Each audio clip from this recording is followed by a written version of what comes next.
All of you are either in right now or live in the Neverwinter area. Neverwinter is one of the biggest, I would say, richest and sort of well put together cities of the north on the Sword Coast. To the east, to the west of you, I'm sorry, is the a huge sea. I think it's called the Sword Sea. I might be wrong on that, but it's huge. It expands forever, and you guys are stuck on the coast here. And for most of you, you've lived your entire lives in this city. It's a nice city. It's comfortable. You've made a living here, whatever your background may be. But for one reason or the other, which I hope you guys will ask each other about and figure out as characters, you have all come together at this moment for a commonality, and that being you're looking for work, for whatever motivation that may be. And the work you received, you were given a letter, and this is what it reads, and this is going to be the exposition into how this campaign's starting. So, you guys all got hired by the Lord's Alliance. I'll read the letter in a second. The Lord's Alliance is sort of the commanding political group in Neverwinter and a lot of the cities of the Sword Coast. You know this. This is common knowledge. They are a positive group that serve to protect each other, serve mutual interests of merchants, and just all around are good guys that maybe at times get a little power hungry. There's no denying that. That being said, you have all been hired by them as work for this group is in high demand, as trouble in the south has drawn a lot of the people out of the area, so a lot of jobs are opening up. So all of you in Neverwinter get the following letter. I'm going to read it to you. I was going to have a cool image, but we'll just read it out. So it says, work order issued under the authority of the Lord's Alliance.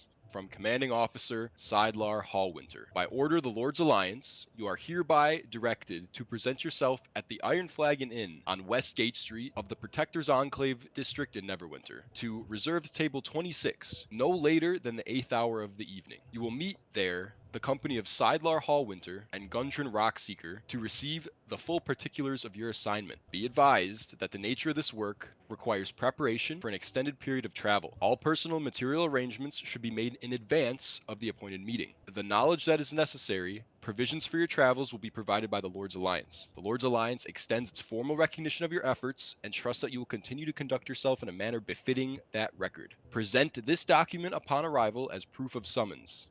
Issued under seal, Seidlar Hallwinter, Commanding Officer, Lord's Alliance. So with that information, you all know that you have to be at this bar, which is a very popular bar, sort of right on one of the main arteries. You know you have to be at this bar by 8 o'clock, the 8th hour of the evening. So what I want to go around and ask all of you in no particular order, I'm going to go by cameras, and you don't have to be super specific. What have you been doing in Neverwinter that day, and what time are you getting to the bar? Clay, go ahead. Oh shit! Oh god. Okay. Um, This doesn't have to be necessarily in character. Just give us your character was doing X and what time he's gonna get to the bar at. all right. I show up promptly. I am waiting outside of the door at like 7:55, counting down the minutes, and at 8 p.m. I enter the bar like on the sharpest time, giving myself no time to look around or anything. I'm just going to assume that I'll know where I'm going as soon as I enter the bar. Sweet. I think when I receive that letter, my thumb just kind of holds over that little bit of, you know, you've been recognized by the Lord's Alliance. Going to set up this job, my thumb lingers over that a little bit as I pocket it. For the most part, I think I'm sticking around. I think I'm moving around a lot in town. Like I start with my little wherever my clan is kind of situated in town. I think I stay local around there for a while, but I'm probably trying to pick up just a few odds and ends, keep looking for different buzzwords within Lord's Alliance kind of work and stuff like that all around, maybe checking like notice boards and things. So like today, enough times passed where I think I've interacted with the clan a lot. I'm probably just roaming the streets. I'm looking for stuff, stopping by different inns and looking for notable people, that kind of thing. And then as soon as I get that letter, I'd shift myself over that way, and once the time comes, as prompt as I can be. Sure, sure. You're a busy man, you're determined, you're happy to be here because you came here to work. I think that's obvious in that description. There is a You're looking stoic and for stern face, but there is a smile underneath. perfect. A determined man. So, 5. Now, with that information, we'll quick before we jump into the in-person sequence, I guess.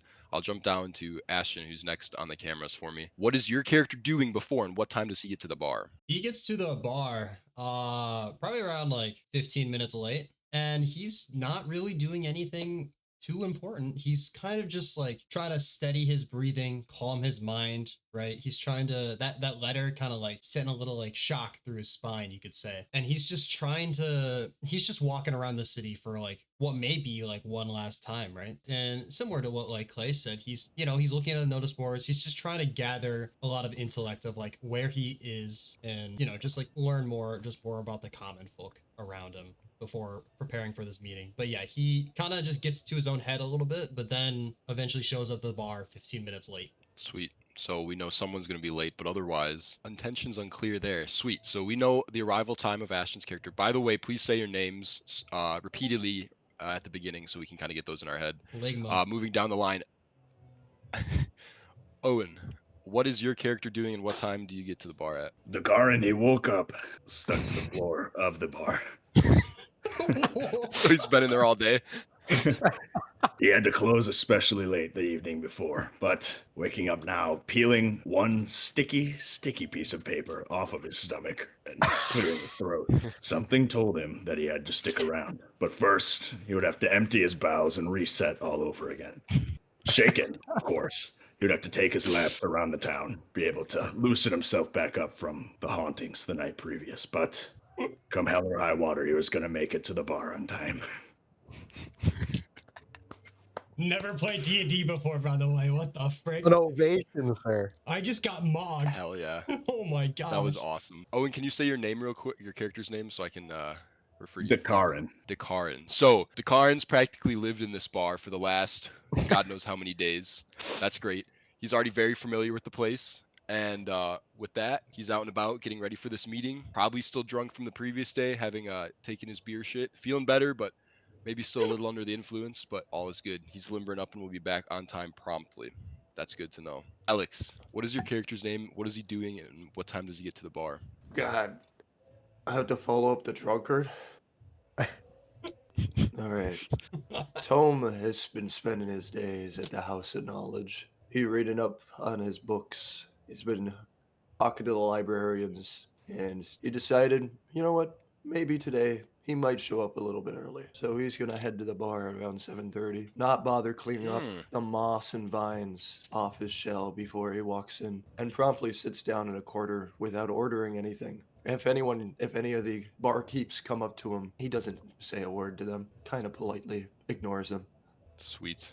I don't want to pop that up over there. Okay. Awesome. So with this, your name is Tome, correct? Yes. Tome is ready and going. So with that, we will start from Alex's perspective as he quietly awaits people in the bar. So let me know if this is too loud as we get this going. We can You guys control hear the that? stream volume. Yeah, we can change the volume Perfect. if need be. All right, Alex. Sorry, Tome. Let me get that straight. Tome, let me ask you, have you been to this bar before?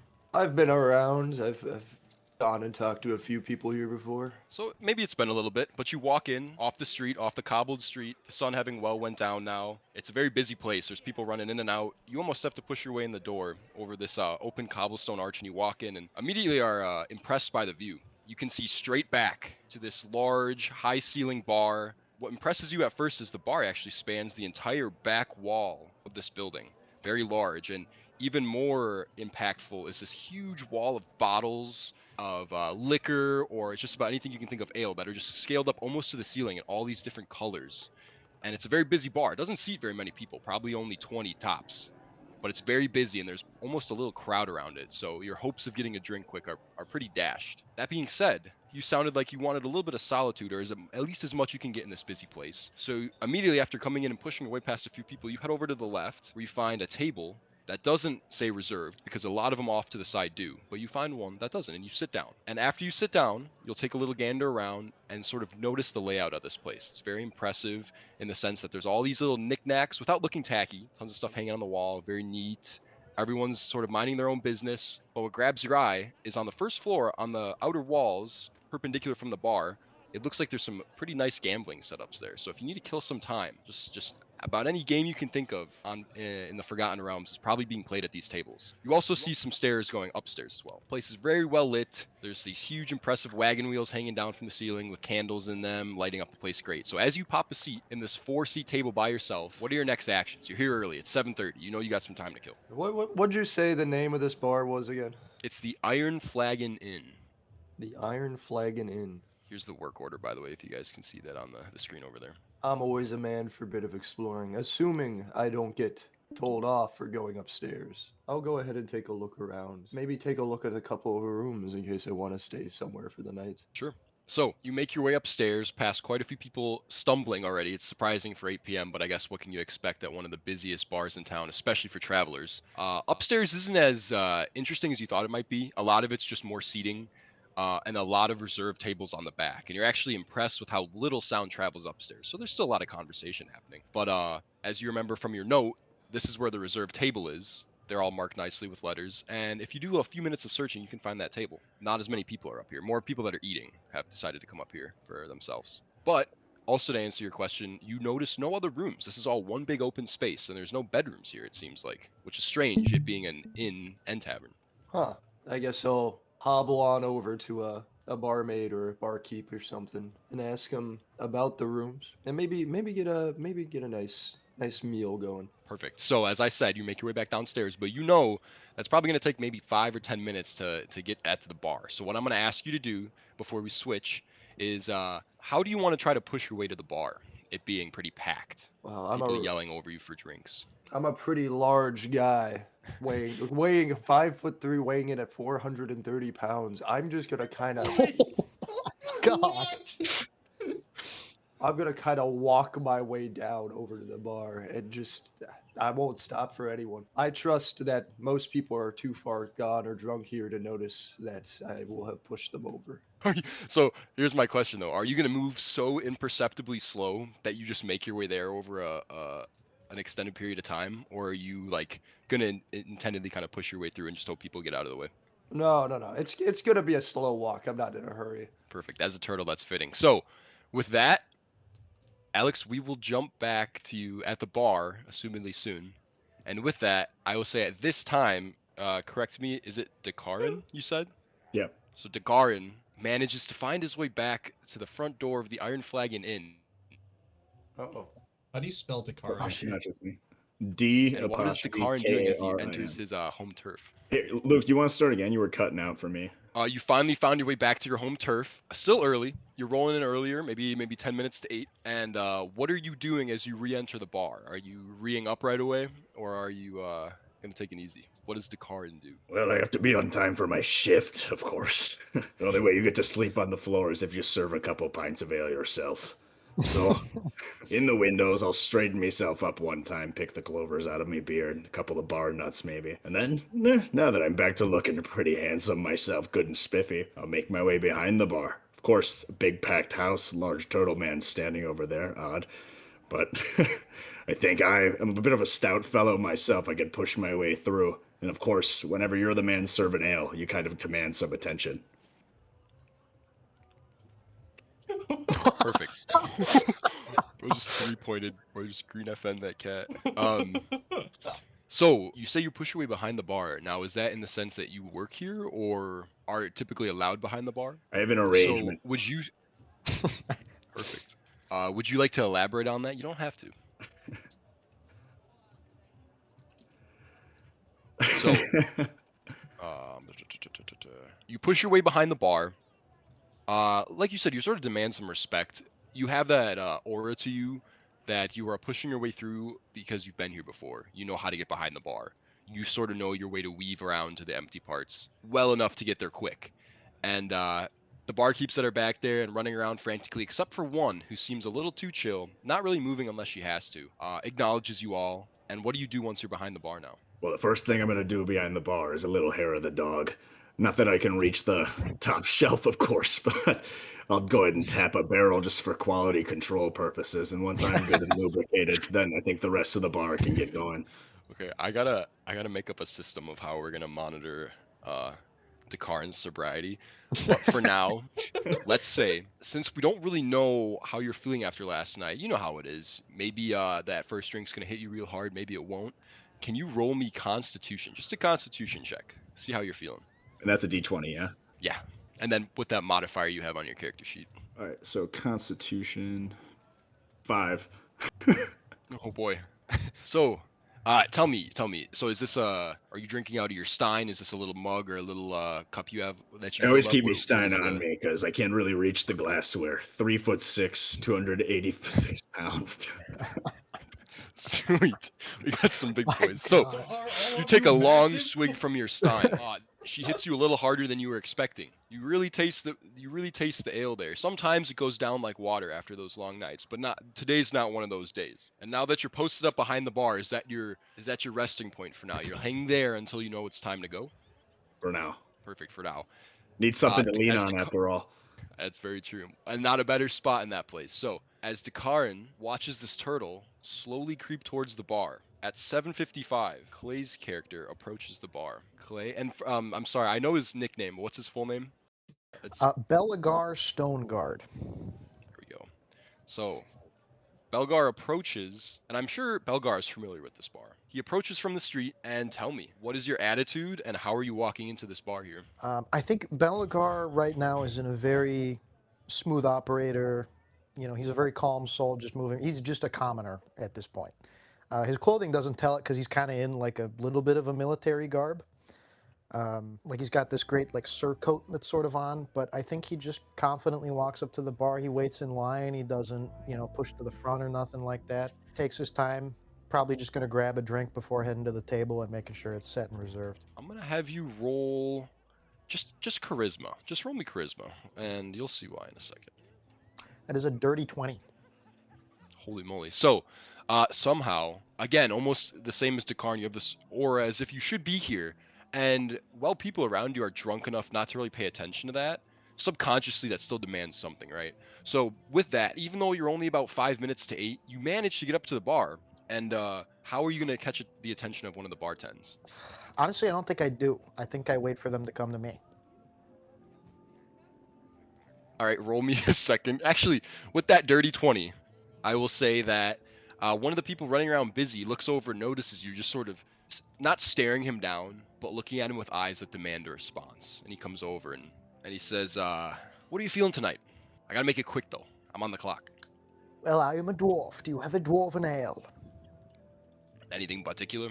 Anything strong look at the and wall good. behind us. We got plenty. Strong? You got it. He runs off to one of the bigger and more gaudy barrels that are sitting behind, almost like adorned up with iron fittings around the barrel, something a dwarf can appreciate. And he goes up there, he hits the tap on the head, pours into a big mug he's got for you that also looks a little gaudy enough for a dwarf to appreciate. If Brings I may it hold, back. is Owen's character, is he tapping into a barrel? He did, yes. Correct, Dakarin. You said Actually, that you tapped your own. as he walks away, I'll probably call him back and I'll just point out the dwarf that's behind the counter and I'll say, whatever he is having, I'm sure will be fit for me. Oh, very well. And then the barhand looks towards Dakarin and says, hey, can you fill this? Can you fill this up for me and bring it to one of your friends here? First racism? Yeah, that's got to be racist. One of my friends. He is no friend of mine. Oh, well, hey, bud, I'm running around. I didn't mean it like that. I just meant bring the guy a drink if you don't mind. You could bring him a drink yourself. I don't serve his kind here. Roll. We're gonna do. Hold on, let me flip a coin. I like to do it like this. Roll charisma. You don't have a one-sided dice. I actually do. I have a coin. Well, I guess that's two-sided, but. 11. Hey, fine. Okay. Yeah. Sorry. And then he goes over up to you with the barrel, sort of looks at you taken back, like I wasn't really expecting that out of him, but okay. And then he goes and fills it up, still kind of giving you a strange squint, and then goes over and hands it to Belegar here and says, all right, that'll be 3 copper, please. I like to clear up tabs at the start with how busy it is, so if you don't mind forking it over now. Oh, this will be all I have anyway, thank you. And I'll give him the coppers. Perfect. I'll throw a copper. So he takes as a that, tip. he gives you a very acknowledging nod with that, and then runs off to serve another customer. So with drink in hand, and it only being a couple minutes to 8, maybe 3 minutes to 8, so you're not rushing. What's the move? All 3 of you now. And then I guess real quick we'll jump back to Tome and say, Tome, you finally made it to the bar yourself. Yes, I will What are simply you doing to catch attention? Oh, doing to catch attention? Actually, here's what we'll say. We'll say you took notice too that all these bar hands are rushing around, but there's a single female who's just sort of leaning up, helping out occasionally, but not doing a lot of moving. However, being a character of your size and apparent age, decides to walk up to you and say, hey dear, what can I get you? Oh, hey, thank you. I was just looking for a warm meal to carry me on my journey ahead. Will do. We got just about anything on the menu here. We can We got fish being right on the sea. That's probably what will serve you the cheapest. Otherwise, you got just about any meat you can think of. Let me know what you'd like, and anything you want to drink with it too. I think I will go for some roasted duck. Sounds like a fine choice. That might take a few minutes, but we can bring it out to a table. Are you sitting somewhere? Yeah, yes. Upstairs, there's a reserved table. You'll see me. I appreciate it. Perfect. That's gonna run you. Would you like to pay up front or close your tab later? I can pay now. I wouldn't want to Perfect. run out Perfect. on you. We'll call it for your kindness. We'll call it 1 silver coin, please, and I'll take the duck and anything you'd like to drink. At least that's not fancy, just to keep you hydrated. 4. So you flip the coin over to her, I'm guessing, and she says, here's the drink now. She's gonna turn around, walk over to the bar, fill up with something that looks like just a pretty plain, nothing crazy barrel, bring it back to you and say thank you. And with that, all 3 of you know that you are a little pressed for time to get upstairs now. You got a couple minutes to get up to that table. All of you are acutely conscious of that, I think. I'll head for the table as early as I get my drink. I shall run press up through there. the crowd the same way I did before. Making it up just in time. I'll Perfect. sling a barrel over my shoulder and take one for the road. One for the road. Sweet. You guys all make it up to your table. Belegar, you get there and sit down first, I'm assuming. In a very ready to go posture, as if you're waiting for your boss to walk in the room, because that's almost what you're expecting. I'm guessing as well tidied yourself up and sort of ready for this very formal encounter you're going to have with a figure of authority that you're looking forward to interacting with. And I'd say the next person that makes their way up there is you see a short and almost equally as wide dwarf, impressively carrying a barrel in one hand, not even leaning it on his shoulder, walking it up the stairs and heading in your direction. I think I laugh as he hits the top stair in a way that's like, I hope he's not coming to my table kind of thing. A nervous chuckle maybe. And as this character approaches, your growing fear finally comes true as he sets eyes on you, realizing that, oh, I'm heading to that table too. So what happens? Who is the first to speak or acknowledge each other even as Dakaran My approaches the gods. table? What twist of fate has me sitting next to a dwarf? There is an absolute shock to my eyes. I think you immediately read that that's probably the antithesis of what I could possibly expect. I pull up my, I'm pull up my extending the barrel and I hand set to it give a down at the handshake. table and hop on top of it, using it as a chair, effectively. Well, if I have to have dinner with a dwarf, at least it'll be paid for, I hope. Now, before you make a fool of yourself, we have people coming here for work, do we not? Would you like to sit in a chair accompanying me so that we may appear more just and ready for work? Enough out of you, mountain man. I'm here to sip my ale and hear my meeting. Mountain man. Mountain man is what you call me. I am taller than you by quite a bit, but mountain man is an insult. You must be another, not a mountain dwarf, I see. If I cared to share my story with you, dwarf, I think we'd be here a lot longer than we need to be. Okay, so we will be but co-workers, not friends, I understand. I'm gonna take, actually, I'm gonna eye him up. Does he have any sort of, like, dwarf craftsmanship on him? Like any sort of, like an idol of something that he's created? So Dakaran, I'm gonna let you describe what is very visible, and everyone can take note of this. We don't have to repeat this when everyone else gets to the table. So this would be a good time where Dakaran, you can start by describing how you look. Dakaran has long, red hair down to the shoulders in a almost neat braid. A beard that goes down even further, happenstance scattered with certain litter, but neat enough. He's got emerald green eyes and a fair complexion. As mentioned, a whopping 3'10", 286 pounds. He's a stout fellow. Almost like a wallet chain of sorts, you could say. He has a wooden stein adorned hanging from his hip, attached to a woven herbal chain made of barley leaf. So he always keeps that on him just in case he needs to take a dip into his barrel. But you can see, or somewhere stuck in Dakaran's beard, he does have a... Well, shit, I'm forgetting what I put on my character sheet now. Some kind of fucking dwarf religion amulet or something like that. There you go. It's in there. Forgive me. Don't worry, we can say it's pretty well hidden for now, and maybe it's something that'll be of note later.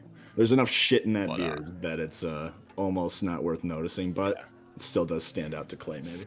Something, and that's something maybe Belegar is curious enough to note and try to find out more later, maybe when the social setting demands it. Now, anything else you'd like to say? Are you sitting on the table on a keg, correct? I'm sitting at the table on at the top of the table on the barrel that I brought up, so I'm using that as my own stool, and then occasionally popping off the top and probably taking a swig with the stein. Now, Sweet. as I understand, no one here is going to take any of that ale from you if you would like to sit on a normal chair. If you keep talking to me, I'll take your ale from you. How about that? I think we could sit in silence until this meeting begins. Do you not care for dwarven professionalism? Do you not I'd care rather- about perfecting yourself? I'd rather occupy my mouth with good ale instead of words wasted on a dwarf. That's all for now. I So hang my as head. as those words are said, Belegar hangs his head. But then Dakarn, you look and realize behind him that if you guys maybe would have kept talking, this would have been a little bit more of a surprise. But just due to the sheer size of this massive turtle-ish creature that's coming from directly behind Belegar and is just slowly approaching the table. He almost looks like he's floating because of how slow he's walking. But you see him a good maybe 10 feet away from the table approaching you guys. And it dawns on you that he is probably coming to the table to sit down as well. And I will let that interaction pick up how you guys like. I stand up just to greet. Seeing him coming a little more, I think I have enough time to kind of do that. I think the dwarf took me by surprise. Belegar will stand up. I don't know if how easy our hands are reaching, but I'm certainly a lot taller than the other dwarf. I'm about 4 foot and 3/4. Whoa. As I see you coming, I'll reach out a hand. Hello. Ah, greetings. And I see to my we're all party here people. for the same reason. You are looking for work, correct? Of course. Well, then sit down and maybe share a bit of conversation. This other dwarf doesn't seem to be much for it. Don't call me a dwarf. What There's- is your problem with dwarves? You are one. Are you running from your own ancestry? I've had enough from you. But I'm surprised a big fucker like you can't find work in a place like this. Perhaps we have all started off on the wrong foot. Let us start with introductions again. I don't think his feet reach the ground. Well, everyone's got their ups, their burdens. My name is Tome. You may call me as such, as many others have for many years. Sorry, my manners. Belegar Stoneguard. Belegar. And, What I brings you work for- around these parts? You seem like the refined type. I appreciate you pointing me out as such. I don't know if that's how I would describe myself. I would hope I come off a little more humbly. But before we go on, could I, dwarf, what clan do you hail from? Belegar, you said your name was? Belegar, yes, Clan Stoneguard. I'll have you watch your tongue moving forward. But if it helps you to not address me as a dwarf, you can know me as Dakarn. Dakarn. I shut up. Dakarn is a little more interested in his pint at this point in time than he is in making conversation. Excellent. Doesn't that feel better, gentlemen? Or rather than referring to each other by appearance. Whatever you say, Turtle Man. Alright. I do apologize if it came off funny to you, but I am proud of my family, I'm proud of my clan, and I am proud of my race. Of course. It is always good to acknowledge where you came from. Everyone has their roots. I untie a little stone idol on my side and set it next to me on the table. It's shaped like me. Shaped And like then you. to your left, Dakarn picks up a cat from the floor and proceeds to throw him over the second floor balcony back down to the first. Let's would you hope like it to- landed on its feet, shall we?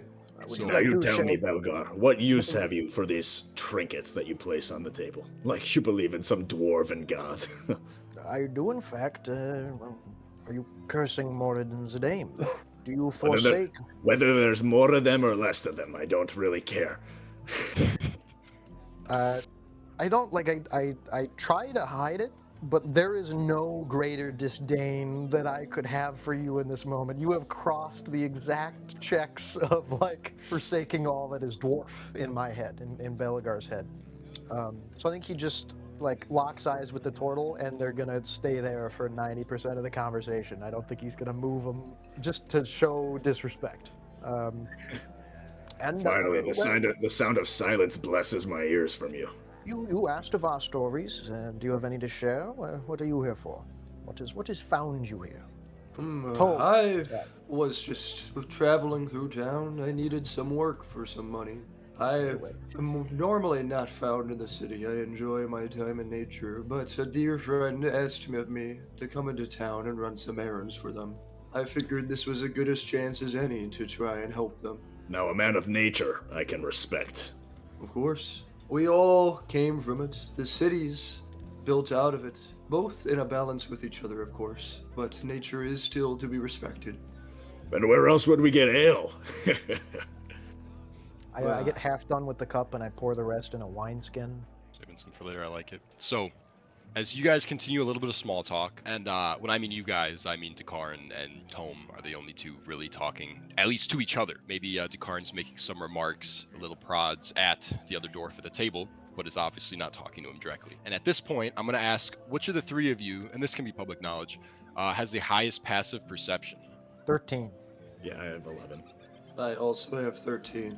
So Tome and Belegar are the first to notice. Two figures begin walking towards you, determinedly so, from the stairs where the other two came from, so you can assume that they're heading to the table. Your eyes immediately snap to the shorter one first, as he is almost half the height of his partner. His impressive aspect that grabs your attention is this great, woven, coal-black beard spilling down his chest, sprouting a fair-skinned face. The beard is not braided neatly per se, but impressively no doubt. Interwoven with bronze metal rings, and the longest braid reaches all the way down to his hips.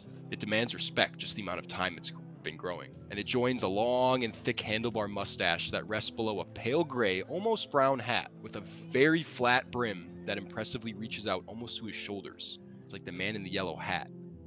That type of hat. With that, there's a brown leather loop adding some decoration at the top. And this color scheme perfectly matches his long, pale brown trench coat, with padded shoulders and a light brown colored undershirt with buttons matching that bronze beard and its ornaments. His gray pants are meat brown leather down at his boots, well crafted and steel toe. You get a sense this is a businessman, and from his impressive appearance and the seemingly valuable stones set into several of the rings on his fingers, he demands some respect. And before even getting too close, his loud voice booms to you and says, "Gentlemen, hello to those excited people, excited to help the Lord's Alliance and help good old me." And speaking of the Lord's Alliance, you all recognize that symbol, the symbol of that group embroidered very clearly on the chest of the other individual walking with him. Dressed there is a much more plain and paler human, older in age, but only noticeable by the graying of his beard and that gray color working up his sideburns. His complexion looks tired, as if he had a lot more energy in his youth, but he is still no doubt capable of putting in some work for the Lord's Alliance. He wears a dark yellow undershirt covered by chainmail, and that is covered by a sleeveless royal red and gold checkered sleeveless tunic that bears that strikingly white curved crown that is the emblem of the Lord's Alliance. Impressive in color for the apparent age of that garment. Rather large black pants tuck into old shin-high leather boots, well worn, and a leather belt that holds several satchels and a very simple leather sheath with a short blade. He gives a warm smile and nods to you all, but lets the dwarf do the talking. Oh, sorry, I'm gonna try to do some sort of like Australian accent for this guy, so I'm gonna have to warm up to it. So Good luck, brother. So he goes around the table and tell me as he goes around. He goes up to Belegar first. It's a pleasure to meet you. Pleasure to meet ya. Belegar of Clan Stoneguard, it is wonderful to meet you. Pleasant. Great now. And then he goes over to Karn. Excited to do business with you. If your business is getting me more ale, then I'll get excited. Great to hear. I like the enthusiasm out to this one. And then finally up to Tome and says, "Can't wait for you to be a part in this business." And after addressing you three, he goes, "Well, you boys picked the right alliance to work to be part of. I can promise you a handsome payment and enough to buy you a good quantity of ale for the simple job for me and my good friend Sidelaw here. I'm, of course, Gundren Rockseeker, the businessman behind my fellow Rockseeker brothers. So come and sit, please. Sit, don't stand no more. And tell us about yourselves and your time in Neverwinter. Hey, what might bring you into this line of work and this job?" As he asks you this, and you start to introduce each other, I'm gonna jump over to Ashton. And Ashton, your character at this point is downstairs and enters the bar, being about 15 minutes late. Whether the other characters were aware of it or not, the two characters who identified themselves as Gundren and Sidelar actually showed up probably about 10 minutes late. So at this point, we'll say as introductions are going on upstairs, Ashton's character walks in the bar and sees the scene that I laid out for everybody else. Yeah, I immediately am just like, I'm a little dumbfounded on the amount of people in this dwelling. I'm also a little confused. I don't know why everyone's arguing. Like, why is this place so loud? And I'm immediately just kind of uncomfortable. I don't really want to be there. Thought crosses in my head. Like, I almost turned to like go back through the door where I came, but then I'm like, no, I cannot. And I take a good look around me, see how this surely can't be the place we were supposed to meet. I see the stairway on the right, and I decide, yes, I should explore the premises before I find the table I was supposed to meet at. I'm already late. What's the matter if I show up a few minutes extra? I should look around. So I go upstairs. As I go upstairs, do I have a clear view of the table that they're at?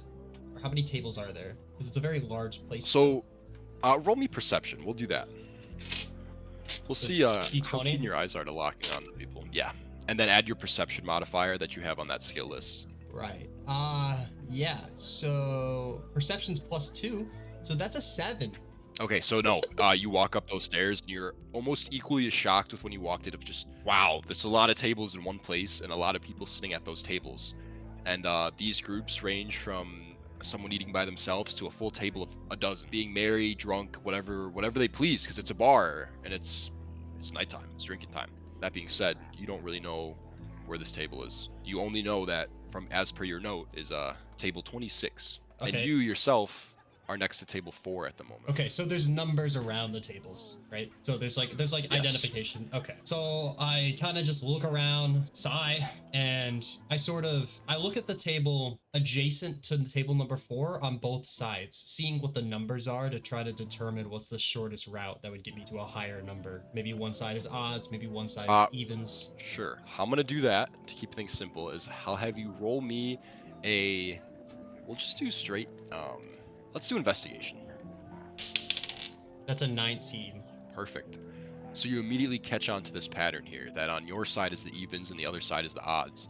And this room, obviously it's not just one big aisle down all the tables, it's a large second floor. But you catch on that the first, let's say, 25 tables are on the right side, you approximate. So you figure right away that you have to go to the other side of the room and stay on that left side where the evens are. And that takes you directly to a table. Now tell me, are you quick to approach, or do you recognize table 26 based on how you sort of laid out that mental map of the tables? I'm like so uncomfortable in this place that like I'm kind of like the kid who's about to get called on for assigned reading. It's like when you're in class, you get called on for assigned reading and you read ahead of time what you know you're gonna get like popcorn called to read. That's kind of what I'm doing to like interpret like who is at table 26. And I look up and I see 2 men, which look very official, and I see 2 dwarves and a giant freaking turtle. I thought the turtle might have been like maybe just like a shadow or a trick of the eye from far away, but no, that's a very large turtle at this table. And I'm like, I'm kind of out of earshot for them to hear, or I hope I am. And I stop just short, stare at the table, and I kind of just sigh to myself, and wow, and I just mutter to myself, wow, it just had to be 2 rock humpers and a Koopa. And so I just take a deep breath, roll my eyes, and see the empty seat nearby, and sit down, not making eye contact with anyone at the table. Roll me a charisma check.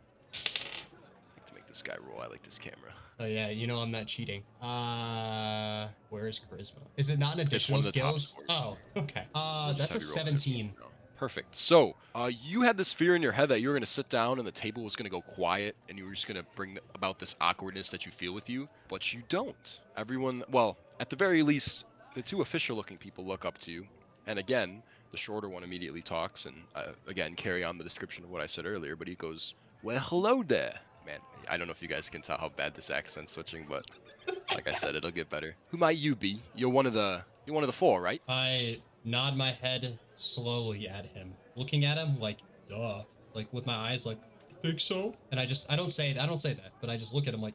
He gets slowly up and nod. leans over the table and extends a large, big forearm to you for a handshake. I kind of slowly keep my hand like close to my body and just kind of gingerly, with as least force as possible, just like give him a fast shake, and then I put my hands back to myself. Gotcha. He looks a little surprised, not in the sense that he didn't like your handshake, but he was startled at how quick you moved, and he almost didn't even register the fact you had that handshake happen. But he takes it in his stride, he puts his hand back, and he goes, well, we were all just introducing each other, so who might you be? He looks around the table, goes, this is Belegar, this is Decairn, and this is Tome here. So, who are you? Introduce yourselves with your partners you'll be working with for the next week, eh?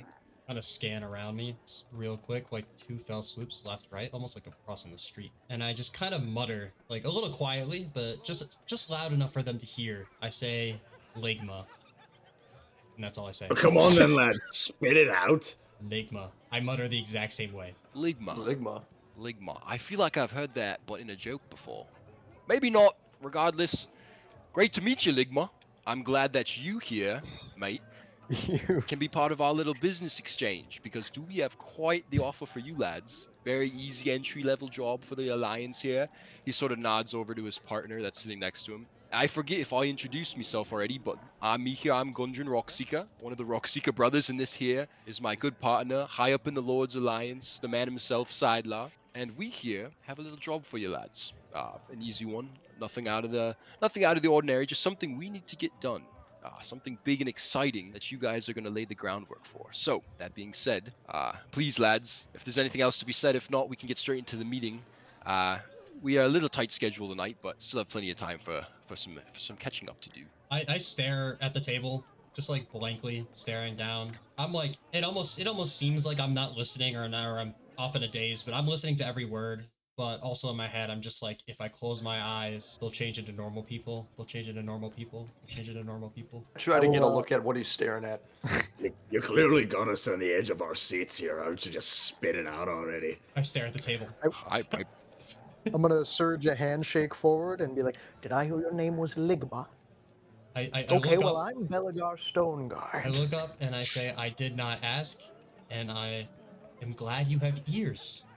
Now I'm starting to like this one. I flash my eyes back at the turtle and kind of in a little bit of like an under my breath, but I think everybody can still hear. I'm like, it's good to meet most of my associates. Settle, kind of lean back in the chair a little. Gundren forces a little bit of a smile after that exchange, but Sidelar, the other person, sort of, not necessarily stands up, but he rises in stature a bit, demanding everyone's attention, and says, in a real composed manner, I'm not sure if the details of this little work order have been foretold to you guys already, but the long and short of it is we need you to escort some cargo. Nothing fancy. Manifest is real simple. Majority of it's mining supplies, just some provisions that we're trading with Phandalin. Do any of you here not know what Phandalin is? And he looks around. Small I will little take that mining as, town. there we go, frontier town, not too far from here. That's one. The other two of you then, he looks towards Decairn and Ligma. You two don't know? Perhaps you may repeat it for Belegar's sake. Oh, do not do so. I am very, very aware of Phandalin, thank you. Lived there for some time. Perfect. Splendid. That being said, you've made the journey, have you not? You will At least in there. Everwinter. I am aware of the way there and back, yes. Very good. This is even better. You guys have found yourselves the best associate you could even ask for now. I roll my eyes. That being said, it's a simple trip, I'm sure, as he can tell you, as he can help you. If you've taken the trip before, you know where to stay along the high road. To go over that now, like I said, you'll be escorting cargo. And it's not a short trip. That being said, it's not a long one either, but you need to be prepared for the mileage you're going to be covering. And you know, you will be on a wagon. It's not like it'll be too strenuous for you, but it's a good 100 miles south down the high road from Neverwinter to the Tribord Trail. Now, for those that haven't traveled high road before, or at least very far in it, it's well paved. Neverember's doing a good job of keeping our infrastructure up around here. At the very least to Helm's Hold, which is about a day's trip south of here, and I encourage you all to spend your first night there as well. I think I So, do that thing I where want- I like say the words that are coming out of his mouth half a second later as he says it. Nice. Somehow, in So- all this noise, I could still hear an echo in here. Now, the part of this journey that I want you to take heed to, though, is this Tribord Trail. Now, excuse me, I'm blanking on the Belegar, right? Yeah. Of Clan Now, Stoneguard. you already know, I'm sure. Yes, of Clan Stoneguard. Duly noted. That you need to take a little caution on this road. Eastward traffic course. is subject to bandits, and I don't want to scare anybody. I doubt you will encounter anything, especially this close to the high road. But the further east you go, the more dangerous it gets. I'm not concerned for you, but I would recommend traveling in numbers. You don't need to get to know the merchants around you, but they themselves too know that staying in groups is the best for them. It's good to set up a camp, have a watch after dark. Someone should have night shift, not even for the bandits, but for the wildlife. From the Tribord Trail, I can see great at nights. I've always been good. Dwarven vision. or so I've heard. So great. I think all we will have to worry it about looks- is your slumbering habits. Yeah, come on. Good old Yeah, Stoneguard. for these guys' sake, I hope the rumors I've heard about dwarven snoring isn't entirely true. But Oh, he is not a dwarf. What are you talking about? Come on. I've always been a dwarf. 286 years dwarf. Well, if you are a dwarf, what clan do you come from? Barrel breaker. Can I make an insight check as to whether he's making something up right now? yeah, go for it. So as Clay rules, for those of you that don't know what insight is, it's basically you using your social skills and trying to get a little insight into if this person is giving some signs that he's telling a lie, or if he's being truthful, or what his intentions might be here. So Clay, what did you roll on that? It is an 11. With that, I'm going to say you don't take note of any blatant lies here, but you can't be certain. It really kind of came back inconclusive with that little extra thought. Well, as a man familiar with Phandalin and going across the roads, I'm sure as associates we will get to know each other well along the road, improve our relationship before we must act as a coordinating unit, and make sure to impress the Lord's Alliance, of course. I gesture to my surcoat, which is red and gold in the colors of the Lord's Alliance. And Sidelar gives a very approving nod there and says, "This is perfect. Honestly, wasn't even planned. Look at you four. You might as well stick together for any future jobs as well. What a great little group here." I'll be coming for your jobs next. A bunch of funny men in funny coats. Let's take a trip. Be careful, these funny coats dictate a much larger scheme of the world as we see it. I nudge Ligma, knowingly, even though I haven't said much of anything at all. So Sidelar, Hearing him say Sigh. that we should stick together for future things as well. Look at us. I somehow stare at the table even more intently. Like I'm just trying to block it all out. Sidelar grins this off as if he's not worried. He actually seems almost excited about this, and he says, "All right. Well, I don't think I have to tell you much more. Besides, you need to be ready for this 5-day push. Fortunately, this is not a scenic road. If you've been on it, you know you're stuck in these rolling hills on the coast, and there's little scenery to grab your attention and to keep you entertained. So, as I said, I suggest you spend your first night in the merchant camps outside of Helm's Deep. Since the year of the Ageless One, it's been a rundown city, and unfortunately, even with Neverember's efforts, it's not too pretty to make your way in there, especially after dark. They don't like travelers being in there after dark. You might get a hard time for it. That's why I recommend staying outside, but it's up to you. Especially with Belegar here having some experience, maybe he can show you what the norm is. As for the second and third night, I encourage you to go off the road a decent bit. You'll be safe camping somewhere, and you'll probably make it to the Tribord Trail roughly day 4 late in the morning. And if you push hard enough, you can make it to Phandalin on the 5th day before dark. That being said, take care of the cargo, please. It's nothing crazy, but it's very much needed in Phandalin right now. There's a manifest list, and you guys can see what's all in there. Mining supplies, some foods, provisions, and whatnot. Please make use. There's some lanterns on board as well with enough oil to last you guys for months. Please, don't worry. I've made this trip more times than I can count. Are there any concerns before you leave? The wagon and ox cart will be ready at 6 a.m. tomorrow morning. We'll have a courier be waiting outside with it for you guys. Any more concerns? What is the weight limit of this carriage? That's kind of a valid concern. I ain't even gonna lie. Should You know we what? be I haven't worried thought about it. cargo? Cargo? Or Rose cutting out. or Rest in peace. sort of cargo. Did you hear any of that or no? I just saw you wave your hand like crazy. You finished the word So cargo. Sidelar said, when you mean cargo, do you mean the cargo in the cart, or he motions at the 3 large members cargo? I look at him and close my eyes and just nod as he motions that way. Well, Yeah, what? A lot of big guys. Me and Lickme we're gonna have to keep an eye on them. you know, I look at him and I say, I'm not gonna lick you. Lickme? What are you? Some kind of sprite? I stare back at the table. Sidelar says, I'm really not worried. We didn't pack that thing up tight. I'm sure at least 2 of you at a time, 2 of you larger men, can get in there with no problem. To control those ox, you probably do need at least 2 people on the driver's seat at all times, so I wouldn't worry about it. Seeing as I am capable of course, driving a cart and I know the road, I will certainly take one spot. Do we have any other drivers among us? I'm a pretty good driver. I always have been. I, Do we have I any other drivers among us? no need. I'm world champion barrel breaker. I can take on a couple of oxen. Does breaking barrels involve oxen? I haven't heard of this before. Come on, your shell is like, you talk to me like I can't break that shell. I break your shell in 2 seconds. I'm a strong dwarf. Of course. I never doubted you. That's right. Tell him, Ligma. I stare at the ceiling. Gundren, we better get going. We're riding by night to get things ready in town for when the cargo arrives. We'll hopefully get there at most a day before you lads do. We have to stop in Helm's Deep as well. I doubt we'll see each other until Phandalin. And with that, he stands up. Gundren stands up and says, lads, put a smile on your faces, boys. There's big work ahead of us, and you're doing me and my people a grand favor. It's righteous in that regard. And he goes around and offers a quick handshake to everybody. Giving him the handshake, can I ask, and where will we be receiving our payment for this? So, what a great question.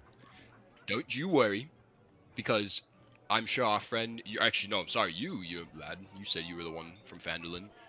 Yes. Barthen's Provisions, the general store in town, for those of you who don't know, bring the cart up there, say it's from Gundren, and she will be happy, the owner of that store, to give you the money that you lads deserve for making this arduous journey. I made ask how barrels. much? How many barrels? Let's see. If I think, how much barrels can 10 gold pieces get you? I'd say probably 20. No, it's 5 silver pieces a barrel. No, at least I'll do it. stuff. I'll do it. I'll do it. Look at this. I love the enthusiasm, lads. And with that, we need to make like a tree and leaf. So we'll be seeing you all shortly. Just think about that ale. That's the end goal for you, bud. Love to see the motivation. Take care, lads. And with that, puts back on his hat, spins around. Sidelar gives a very warm, acknowledging nod to you guys. And you see them both turn around, walk down the stairs, and the 4 of you are left at that table. It's probably at least 8:30 and later now. You're waking up at 6 to depart. I don't know everyone's plans for the night. You please tell me. Work it out amongst yourselves. Who's going to bed? Who's staying awake? I pretend to go to bed, and immediately, like almost right after those two leave, I get up and just start walking after them. I'm gonna grab your hand, or like your around your arm as you stand up. Like, one moment for me. What are you? And I'm just going to get a good look at him. What race are we talking about? What the hell is this guy? I look first of all, I look exactly how I look in my face cam right now. Ligma is Ashton. Yeah, yeah. Ligma looks exactly like Ashton, human. Very handsome, obviously. I'm wearing darker, like commoner clothes. They're a little baggy. They don't really fit me too well. They don't look necessarily comfortable, but they're clothes, and I wear them. And I think Luke, he should have to roll dexterity to grab me. Oh. You killed him. Bro's giving the bombastic side eye though. You just told him what to do? That's messed up. Yeah, he's not frozen. He's just perturbed. Sorry. Back. I had to switch Wi-Fi. I missed it, so I know some talking. So I just said my appearance, Belegar, and I said, realize? Belegar. Wait, not Belegar. What? Belegar of Clan Stoneguard. Oh yeah, okay. Belegar tried to grab me. I think he should have to roll dexterity for that. No. Yeah. So these are going to be opposing dexterity checks. So if he's just trying to grab you and hold you in place, you guys are going to roll opposing. I don't suppose I could attempt it as an athletics. What? Or was this like a slide? I'm going to What's say athletic about roll. grabbing someone on the table? I'm going to Speed, you know. dexterity here. If you were maybe trying to catch up to him a bit more, I would say than athletics. But since you're more of just grabbing onto him. Tis but a 7. Make sure you can get that hand grab. Ashton, what'd you get? I got what, plus dexterity, right? I got a 13. And you only got a 7, Clay? Or Yeah. Belegar? So, evaded. Yeah. By a good bit, too. Mr. Ligma. I keep walking. You know, We've lost one of our associates. Belegar, I can tell you're a little bit of sneaky athlete sometimes. You're quick, but I tell you, I'd kill you in a kegling match. Good kegel. In a kegling match. Yeah, Two But I've dwarves, like wrestled much of my family, and I've won every time. So. no need to wrestle. It's an elf sport, but kegling, that's where two dwarf can really make their mustard. Even the turtle could get involved. Turtle.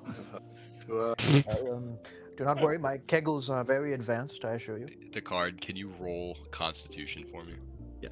He has been giving me the vibes of Owen's been acting drunker the longer and longer this is around. Owen, you got such a great drunk voice as being sober. True. Okay, so This is so Constitution funny is to me. just not the sober. plus up there.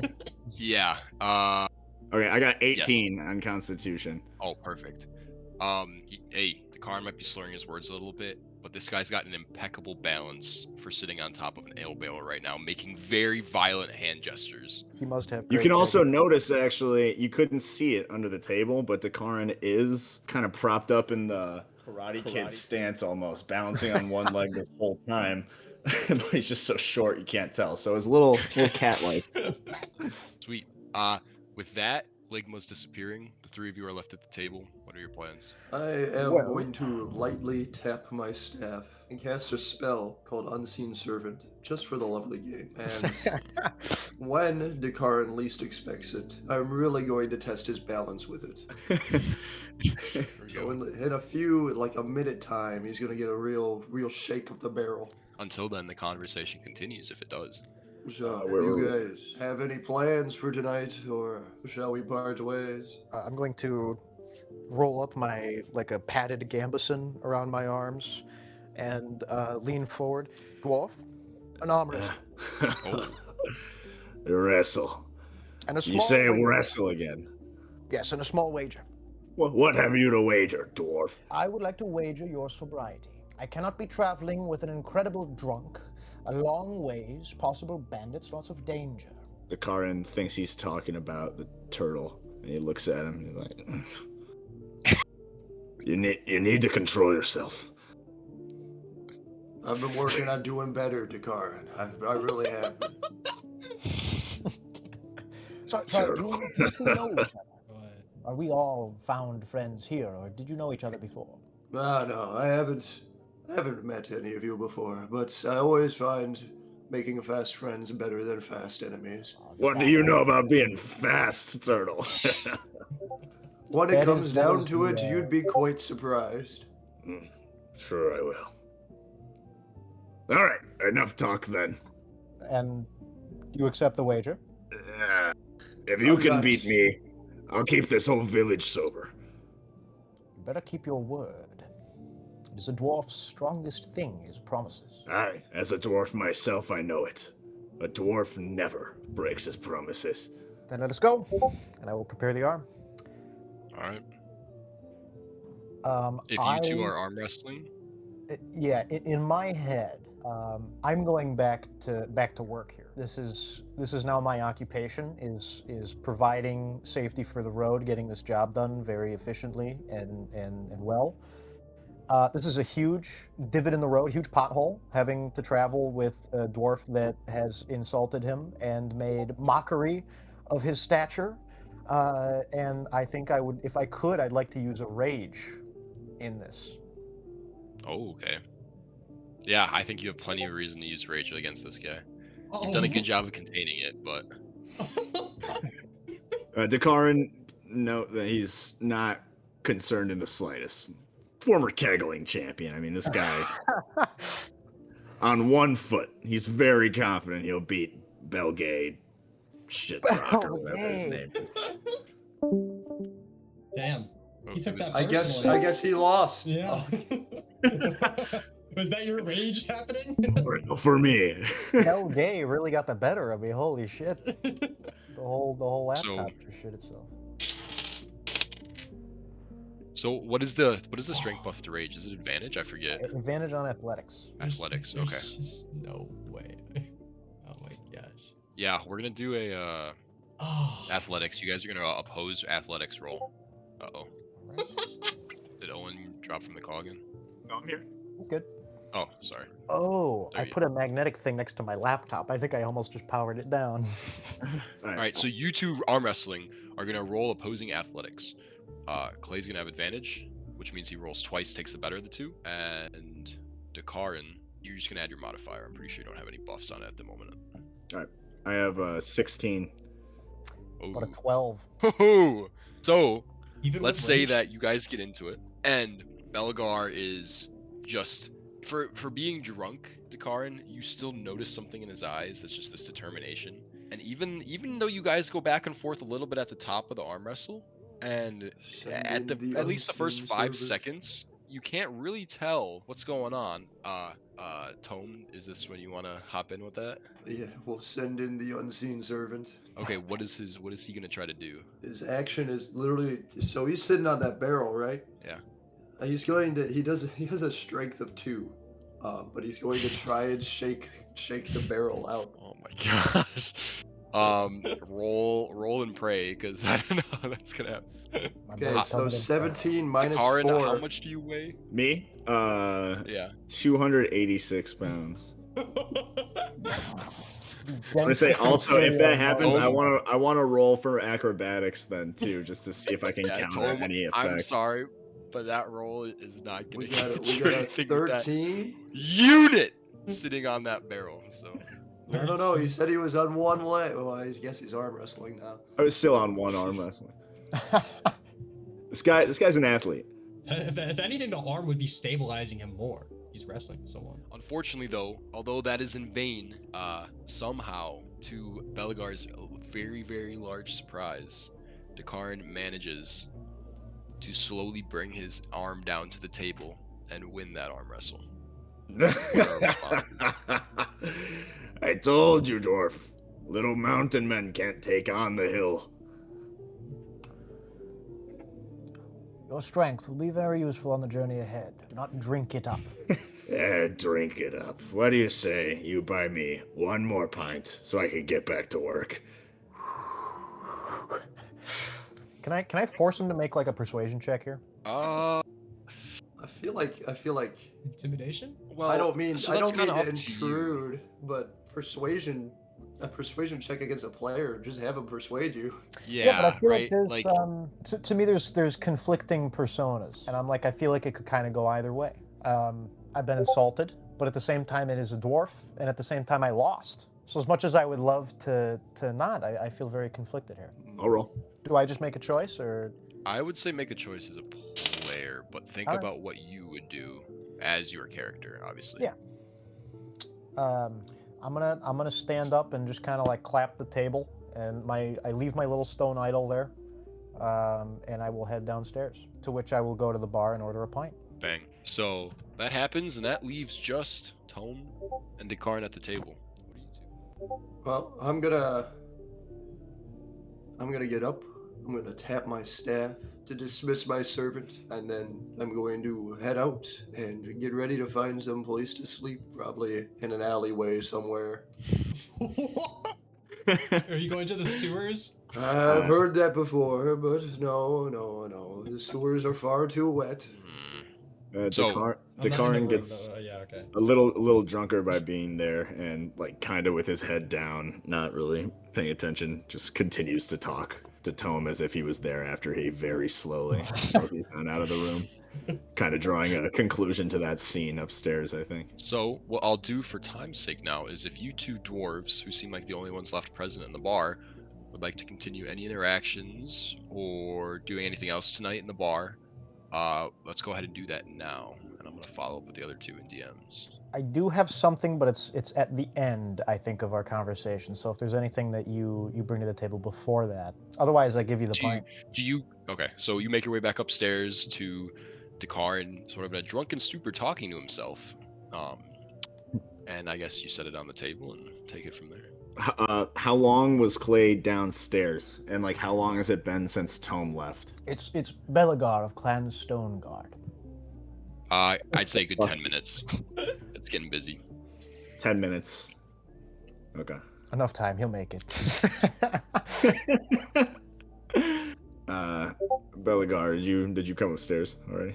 Yeah, I'll come upstairs, put the pint down, kind of give you a clap on the back, and mutter kegels, laughing, chuckling a little. Some more ale. Dakarin looks up then and sees Belegar kind of waiting on the other side of the table, less adversarially, maybe I'd say now, right? I take I had had a helmet on this whole time. I take the helmet off and put it on the table, revealing my lovely horseshoe haircut of like the balding, but going straight across. Never have I had such a delightful sight ruined by the background. What are you still doing here, dwarf? Well, it appears that we are two dwarves about to adventure to Phandalin together. And your sobriety is something that matters a lot to me because it changes the safety of the trip ahead. Do you have any Here sleeping? is something I can tell you, dwarf. If you can keep yourself from calling me a dwarf, I can be almost sober. I can test it, but if you do not hold to your word, I will come right back. One more thing, do you have a place to sleep tonight? Behind the bar. Okay.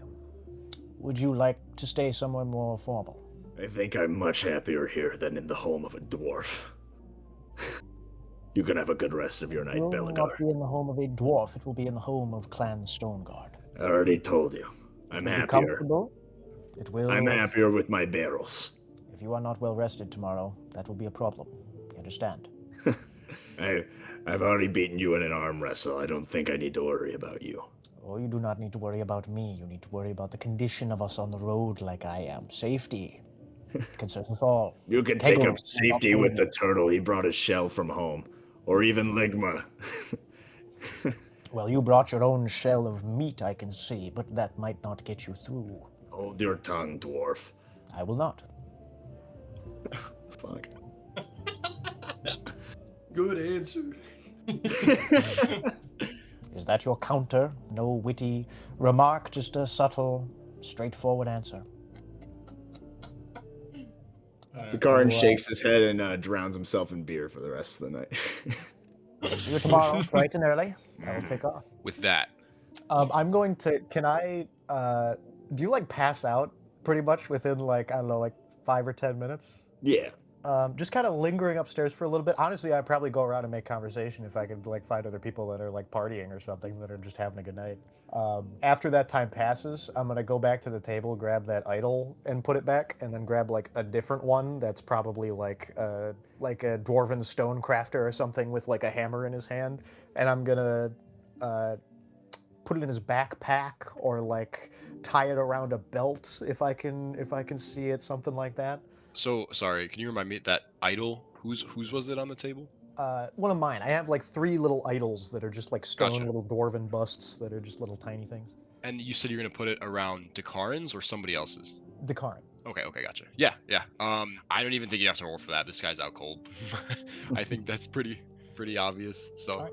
I I'll will say kiss that's the idol, tie it around his belt or something, and just kind of look into the eyes of the idol and be like, "Now you guide this man," and then I will dip out and head home. Perfect. That's great. You have a house to go to. You have somewhere to stay. We'll leave it at that for now.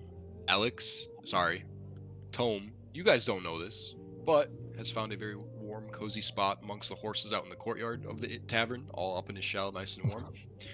And with that, all of you have turned in except for one. So, Ligma, you sort of slinked away at the end of the conversation and have I been can't believe you named your guy Ligma, dude. That's crazy.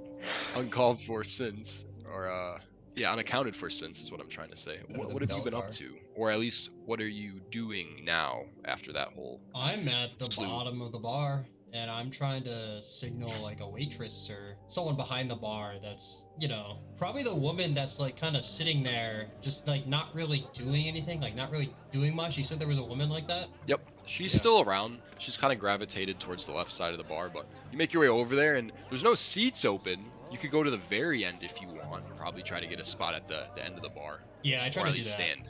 I tried to do that. Okay, we'll say you get there, but now what are you going to do when you're there? Cantrips I can spam, right? Is that a thing? To my knowledge, yep. Oh no. Okay, and do I have a seat at the end, or am I waiting for one? You're not sitting, you're not at the front face of the bar, you're off to the side of it. So, not necessarily behind the bar, but not in front of it. Okay, who's sitting in the seat directly next to me, and are they drinking something? We'll say it's a older, shorter human, bald on top. He's got this nice gray beard, and he is talking to 2 other guys that are considerably younger to his right. He's probably 45 degrees away from you, so not opposite you, like looking at you. but at an angle. And is he drinking anything, or is there any food? Just near empty, big tankard in his left hand that's sitting on top of the bar. Luckily enough, in pretty good reach of you, if that's what you're going for. I cast Mage Hand and try to like have it like suddenly like fall and pour at him. Dude's a menace. Or I try to do that. Mage hand. What can that lift? What's the weight limit on that? It's not much, is it? I think it's like 10 pounds. It is. Yeah, can't carry more than 10 pounds. I'll have you roll sleight of hand for me. Okay. The dice would have fallen off the table. Okay. Wow. All right. What was that? Sleight of hand. That is a 7. Oh, I thought it was in that one. You grab onto that tankard, but it doesn't move. He's putting a little too much of his weight on for it. Maybe it scoots half an inch to the right. He doesn't acknowledge it. So I could just spam it. I could just do it again. Yeah. What about the two younger people he's talking to? One of them is very much leaning on the bar, not in a seat. He's more facing you, and the other one's facing straight towards the bar. They're sort of forming this semicircle around that little part of the bar right there. They're just very much in conversation. Pretty lighthearted one at that. They got the older guy laughing some. That's most next to you. Okay, there's a lot of bottles on the wall, right? Lining the wall. Yeah. And they're not secure, all of them, are they? They don't appear to be so. Dude, this guy ain't gonna show up tomorrow morning. He's gonna be in the stockade. I This guy's going to cast jail tonight. Wow. I cast Mage Hand to knock over the highest one. Okay. Is there colors Roll I could? sleight of hand. Okay. It's 12 plus 2, 14. Okay. As you do this, your little, very translucent, almost impossible to see from the human eye, rises up towards that bottle, grabs onto it, and at that moment, the female leaning against the bar turns to you and starts walking towards you as your mage hand grabbed onto that bottle. What are you gonna do? Knew I had to get your attention somehow, I say to her as she walks towards me. As she gets closer, she's a bit of a bigger lady than you thought she was. We'll say tall. How Not so bad much is she? large or fat or anything. Enough that you could have a night with her if you wanted to. No, I don't. I'm joking. But she comes over, sort of sets her elbows down on the bar and leans up to you, and you really kind of get an idea of like how tall this lady is, and says, "You know, hon, I'd really be careful with what you do around here. This is no place to fool around." And as she says that, she reaches down under the bar, sets a shot glass on the counter, and fills it up with a very white, not transparent white, but a thick white substance. Bro, that what is you this? can just barely see into. She fills up a shot glass and pushes it towards you and says, "Is there a reason you're causing trouble?" And anxiously awaits an answer. I was trying to get your attention. You seemed rather busy giving these fools drinks until they're asleep like that fat old dwarf upstairs. I just wanted to ask you some questions. Sure, I'd be happy to. But first, I'm assuming you being one of the fools, take a drink. And she pushes the shot glass towards you. I stare at her, just ignoring the shot glass, and I say, "What do you know of those two men in the Lord's Alliance? What do you know of them? How often are they here in this bar? Do you know anything about them?" Well, I'd be happy to help you. But since you've tried to make a fool out of us, let's make sure you're not a fool yourself. And she just motions towards the drink again. And gives you a very smug grin and sort of rests her hands, just like I'm doing, on her hand, or rests her chin on my hands here, and's waiting. Says, "You're losing my attention, dear. Have a You're good losing day. my attention so much." Have a good day. And I walk So be out. it. I try to walk out. Walk out and find an alley somewhere and fall asleep looking at the stars. That's my plan. Oh, stubborn Ligma. Sounds good. You did All say right. he's playing Ashton.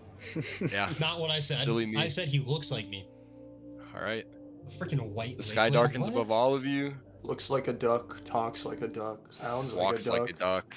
Might be a Ligma and duck. Tome fall asleep out in the alleys somewhere nearby to hear the muffled music of the bar, and occasionally the drunken conversations of people stumbling home. Belegar is probably fast asleep in a warm bed, very content with how he handled himself, but still blown away at the interactions he's had with everybody today. And we can only assume, correct me if I'm wrong, that Dakarin is still probably with a big pile of drool beneath him now on that table, just slumped over.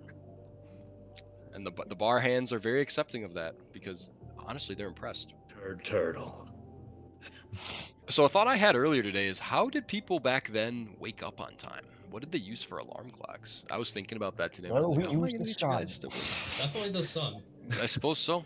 And I think that's Oh, all. I do have an Okay. answer for this. There used to be candles they had that they put metal pegs in, and when it melted past the metal peg, the peg would drop out and clatter against a plate. Really Wow. interesting. I don't know if that was a newer invention or That not, does but not that seem was something that foolproof. existed. Like, you gotta measure the No, candle. there's no. What else? What other option do they have? A rooster. Well, in the fantasy realm, I feel like honestly, dwarves might have a way of like they Yeah. live in fucking caves and shit. Maybe they have like a natural clock. I think I'm constantly fading in and out of sleep every like couple hours, anyways. So The Ashton's barkeep wakes up Dakarin by just feeding him his leftover shot and shoots him up in the morning. So I'm gonna run to the barn. Alright. I'll be right what back. did I just hear? Mysterious shot. If only you knew what it did, dude. That's such a shame. Now Why would I drink a mysterious white liquid that you came up with, DM? we'll see. The DM's white liquid. It's not appealing to you. All right, No. we'll start with Dakarin. You knew you had to wake up at 6. Did you in fact wake up at 6, or are you planning to sleep in some?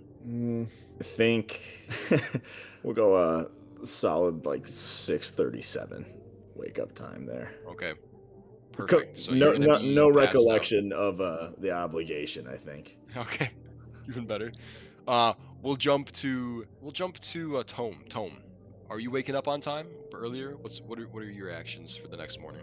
I went to bed probably around 9ish, so I'll wake up around 5 and get my day ready. And seeing as I have extra time, I'll go find a nice park or some foliage or something in Neverwinter to go hang out in. So Neverwinter is actually pretty well known for its nice, not public gardens per se, but it's got a lot of greenery. The city's well taken care of, as you can kind of see in the image. They love their planters, they love their flowers. What's nice too is that this area, being close to Mount Hetno, which is a big volcano, everything's warmed really well.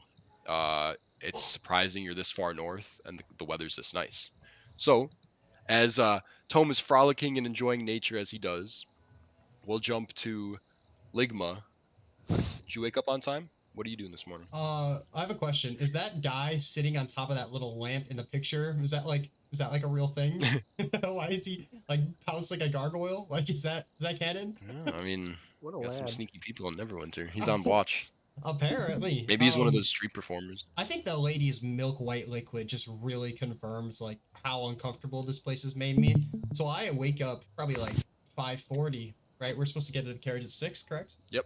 I get there at 5:45, uncharacteristically early. I get there. I just kind of want to get going, get on the road, see what this whole adventure thing's about. Sure. So we'll start from your perspective then. Now, again, forgive me. This is I talked a little bit about if I wanted to generate some images for this or not. Here's the first one I got. Now, this is canon to the extent that AI. Oh no. this will give you guys a pretty good look at what this wagon's supposed to look like. All right. He's even got the I'll inn get into name in the of back. it, but this is canon of what the inn looks like. You got this nice big stone archway that Ligma's gonna walk past, and just to the right of this image is actually a courtyard. You didn't notice that too well last night, but now you see it pretty clearly. There's this courtyard to the right of this here arch, and in it is parking spaces for wagons. You're right on the main artery of Neverwinter from the southern trade gate, so lots of people come here to stay. You guys didn't stay there, but there's a courtyard to the right, and that is where we'll say this guy's not in the street. This guy's in that courtyard to the side. You see a younger looking boy, maybe adolescent young teen, sitting on top of a cart with 2 oxen in front of it, 2 fluffy looking oxen like that. And you being the first one here, actually, before I say you're the first one here, Belegar, when did you want to wake up and be there? Because right now it's 5:45, and Ligma's up and at him. Ligma. I do probably try to get there at like 5. Like I'm probably getting there super early, making sure everything's there. You're a dirty little rat, you know that? Provisions are there. Everything's gotta be tidied. Perfect. So, But it's just me say- sitting around fucking counting inventory. You know, like I'm not. Do you go into the bar, or where do you go? I probably try to go straight there. If I see it in the courtyard, I'll probably just go straight there. Okay, so on Check my arrival phone. at a little after 5, we'll say. You don't see anything that looks like the wagon, or you're not sure of. There's nobody really out in the courtyard. I'll go in and have breakfast. You go inside. You'll walk up to the bar. There's quite a few people asleep everywhere. I guess that's just a normal thing there that they're fine with. I guess you kind of have to be in cities like this. You go up to the bar, and there's only one guy working now. He looks pretty sober, not necessarily tired. Must have started the shift recently. He comes up to you and says, "Well, you go up to the bar," and he walks over to you and says, "Hey, can I get you fix you some breakfast this morning, or what are we thinking?" Yes, whatever is hot and good, ready for a good meal for a whole day. Lots of Sounds travel. good. You understand? Let's see, we can cook you some eggs here. We got some chicken eggs. Give you a big plate of bacon and eggs. How does that sound? Wonderful. Give me a double. I'll pay for double. Perfect. That'll be 5 copper. I'll throw it. Throw it. He wanders off. Anything to drink actually before I go? No, thank you. I'll just pat a water skin on my side. So be it.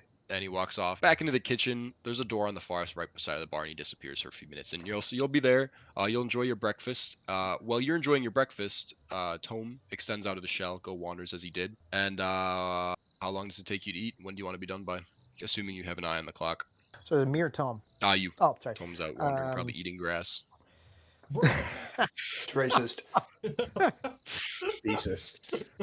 I will finish up the meal, and then if the ox has, I'll do a little quick check outside, and if it hasn't gotten there by like 5:30 or something like that, I'll probably head up and see if I can find the drunk dwarf. Yeah, it's still not there. It's 5:30. Walk outside. Nobody new. Nobody waiting. I'm gonna go upstairs and see if the Dekaran or Kadaran. Dekaran. Yeah. I'll check for To- Dekaran upstairs. Not much of your surprise. He is in the exact same position. And impressively, as you get closer, notice the rim of the barrel. At first, you think it's beer that's sort of pooled in the rim of this barrel, but then you realize it's connected to this almost still waterfall of drool coming down from his mouth. And he's amassed quite a significant pile of drool on top of that barrel that he had.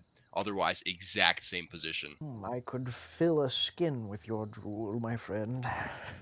And I'll go back downstairs. I'll leave him be for now. Okay. All right. You kill a little more time, and at 5:40 a.m., a cart pulls in with a young adolescent on it, 2 oxen in the front, and just sits and waiting. I will go up to him, flip him flip him 2 copper of change that I have just to make all my currencies even. I'll be like, young boy, you have come to drop the cart off, correct? He makes one swoop with his hand and grabs both coppers. He's like, "Oh, I have. Are you who I hope you are?" I am Belegar Stoneguard. Doesn't mean much to me. Do you got that paper? I was told to get a paper from you.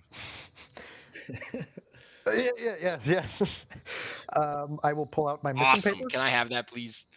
Maybe. Yeah. I trust a Awesome. He kid. grabs It's a it. fucking kid. Yeah, I'll give him the paper. What?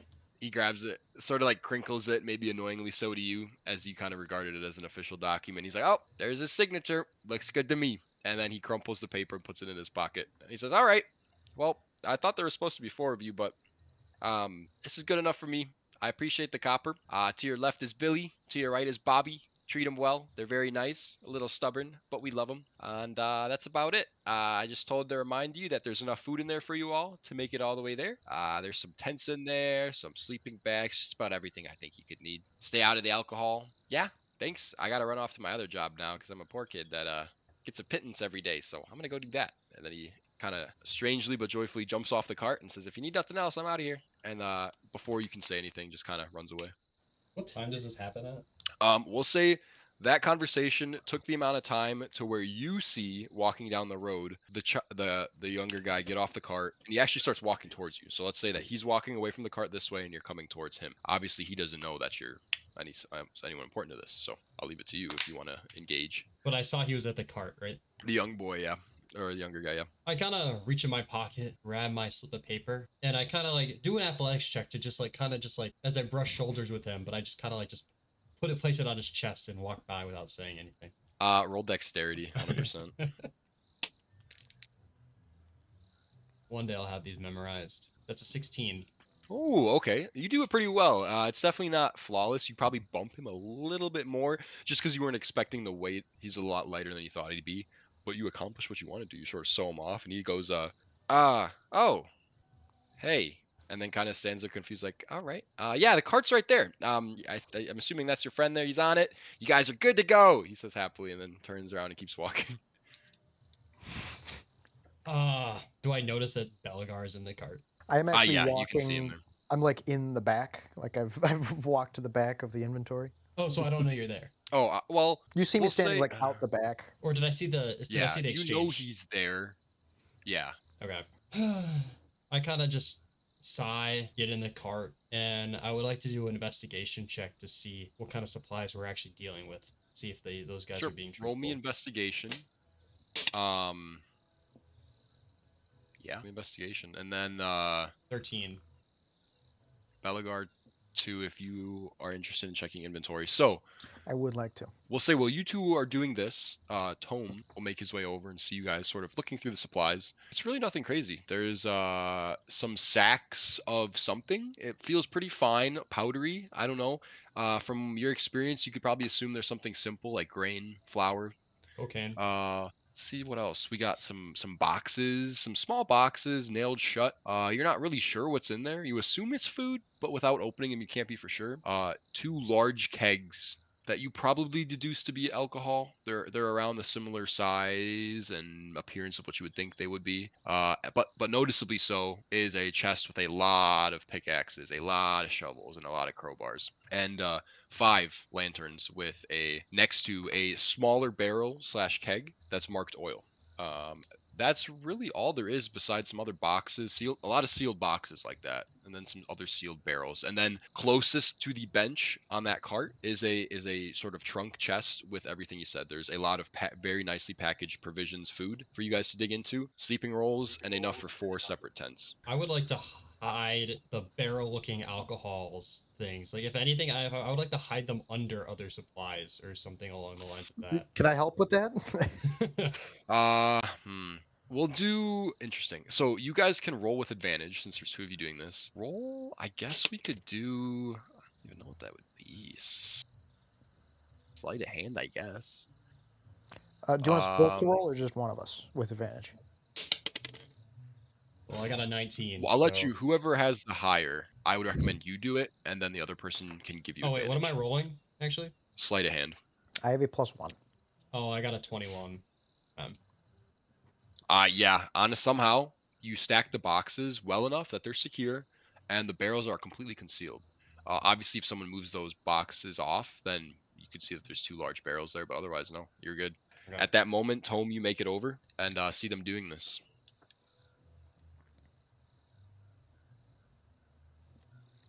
Alex. Oh, sorry. Well, what do I walk into again? They're stacking and then hiding the barrels. Yeah, they're hiding the ale. They're just, to you, it looks like they're moving stuff around in the cart. You're not really sure what. Bright and early. I hope we're all ready for a wonderful adventure we're about to have. Yes, I recommend you all be well fed for a long day's travel. Of course. I note this and go to the bar for a quick bite of eat. I talk is very simple. Try to get some potatoes. Possible. Yeah, just get in and out quickly. Cheaper meal. We'll do 2 copper. You throw 2 copper on there. They give you your food. And then I waltz right bells back out. Are really fucking loud. That's some good ass sound right there. If you right click on the stream, you can turn down the volume. Thanks, Clay. Wow. With that, you heard the church bells. One of you subconsciously realized it's 6 now. You're past your deadline. As Ligma's eating his breakfast, and I'm assuming Tome's satisfied after munching on all that grass.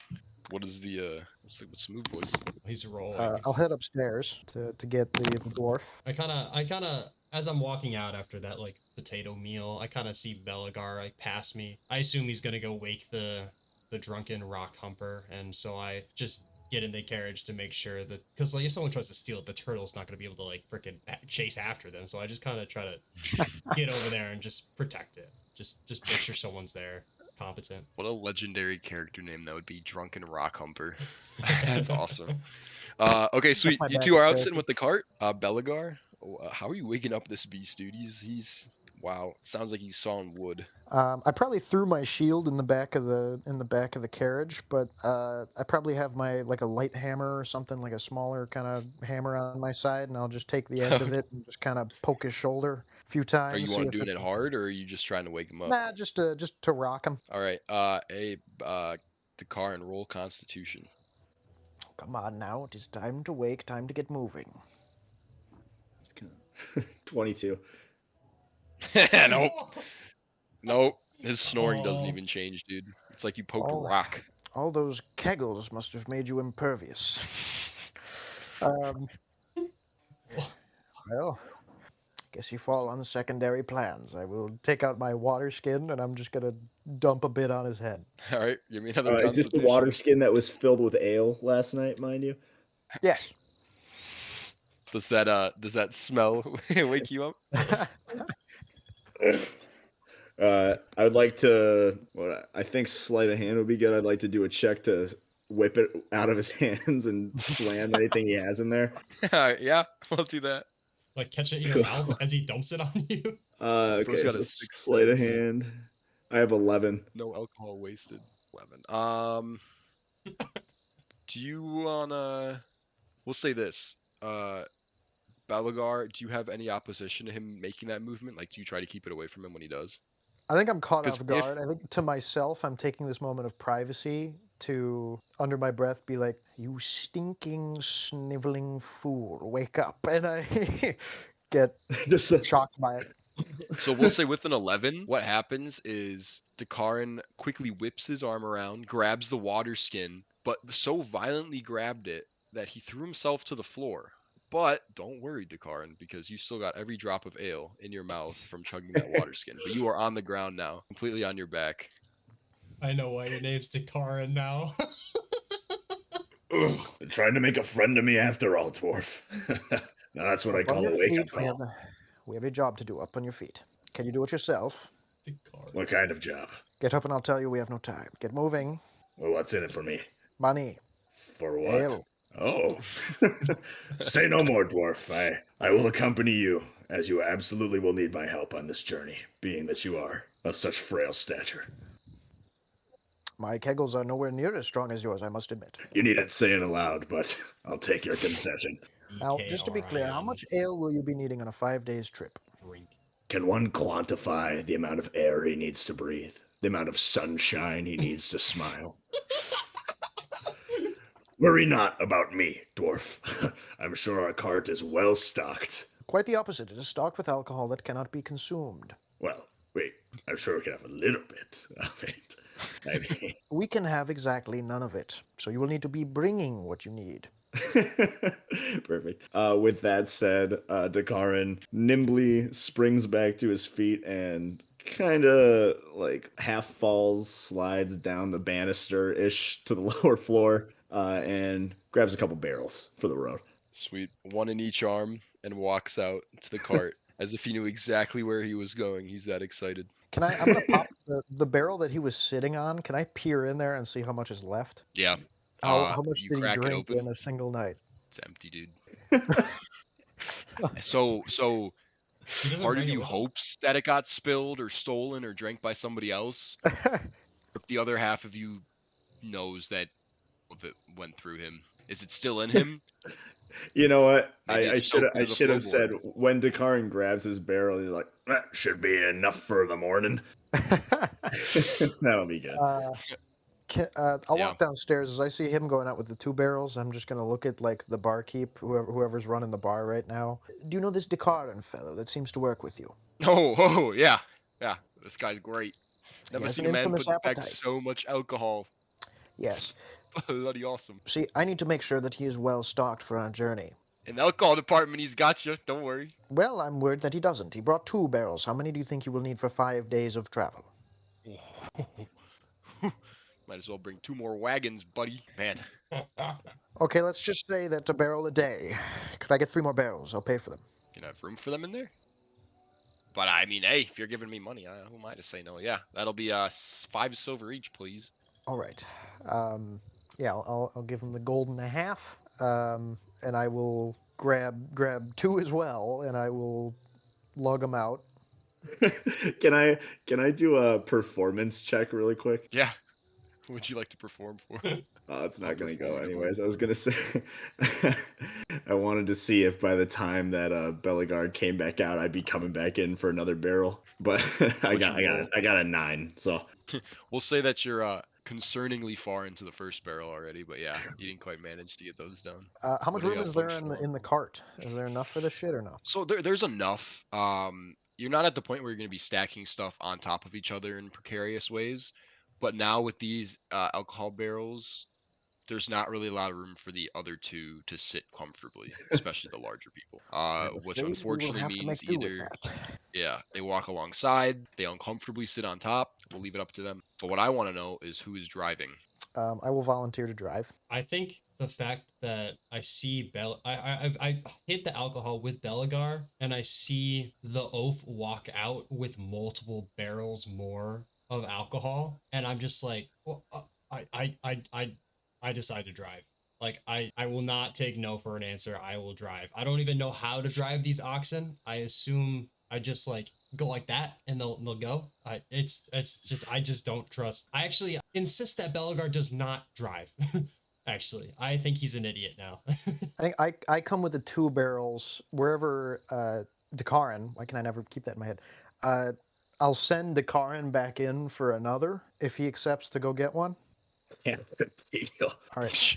He goes. I'm gonna quickly mark on the top with my hammer or something. Just take like an edge and try to like mark the barrels that we have that are actually bought goods and not the ones already there. Okay. And then I will go up to the driver's spot in which he is sitting in my spot. I will look up to Ligma. Now I do intend on driving us. I know the way. Take a seat. I am seated. Your seat's back there. I'm saying, may I? Do you mind No. moving over, taking the passenger I do position? mind. No. You can give Do me you have any particular directions. skill set that? I have a very particular set of skills. Have you driven oxen before? Yeah. Okay, I'm gonna insight check that one for sure. Do I roll deception against that? How does that work? Yeah, you would have to counter him. So you roll deception. I got a Belegar 5 rolls plus 5. That's 10. It is a natural 20 for a 21. What the? Okay. I mean, you just know, this guy's never even traveled on probably horseback before. Like, this guy knows nothing about handling animals and is doing this purely to spite you. And you actually know that he's doing this because he thinks that you as well are going to be drinking a lot for carrying those barrels out. So you know it all. I am going to confidently drive myself up the wagon, like climbing up into the position, and I will attempt to kind of push him aside as I say, now we know between the both of us that I'm going to be a much more capable driver. That back there is for our clients and no more. And I'm concerning Kadrin as a Dakaran as a client in this moment, because I don't acknowledge him as an associate in this moment. You know let it What happen. I mean Ligma. is I am sober. Halfway I will through be. him saying that, I assume he draws on as I walk towards the turtle, because I would rather sit with a giant turtle than talk to this guy. You're welcome to sit here. I don't know if I wish to sit with our I other just dwarven walk and try to companion. block him out. I go to the turtle and just sit nearby him. It's around this time Dakaran's making his way back from the thing with a barrel in hand, whistling, ready to go.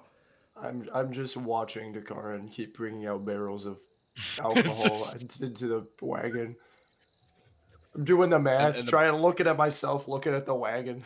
The best part too is he said that he was gonna go get 2 from the bar, but only comes out with 1, and you can deduce that 1 was finished in the time that he made it from the bar to the cart. But we won't think about the specifics of how much alcohol has entered the bloodstream. But with Belegar in the front seat, is anybody else gonna sit up on the bench with him? And are you walking alongside? Are you hopping in the cart?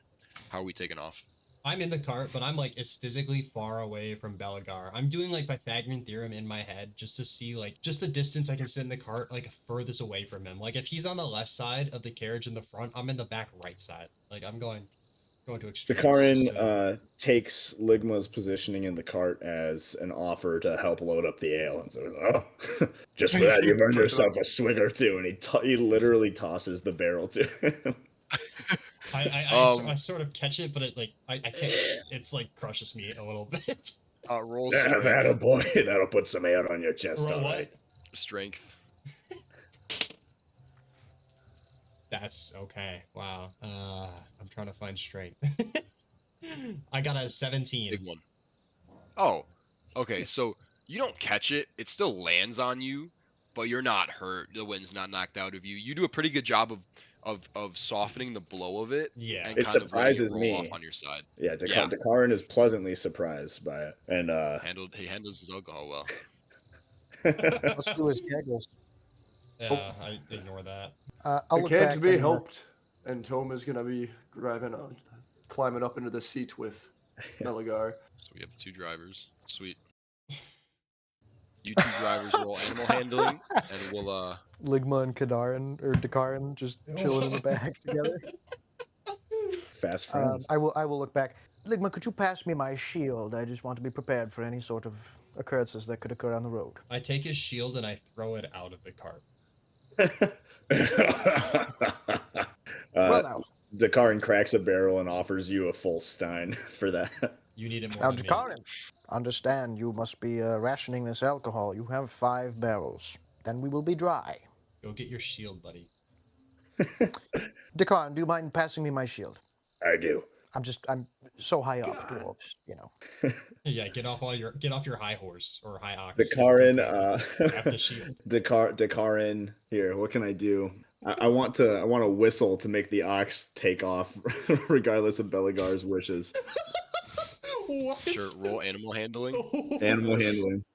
I've rolled a 14 animal handling to try and to just generally, but Oh, That's if fine. I can man. stop this with that, 5. Okay, yeah, that whistle does nothing. Like, you don't even know if they heard it. I hear him whistle, That's correct? more about. Yeah, well, you can deduce that he tried to whistle, but Okay, I cast like mage hand to just like give one of the oxes just like a slap on the butt to go. so Tome, you got 14. Belegar, did you roll animal handling being in the driver's seat? I'm sorry, I did not. That Oh, yeah, is do that. a My bad. 15. 15, no worries. What was yours, Ligma?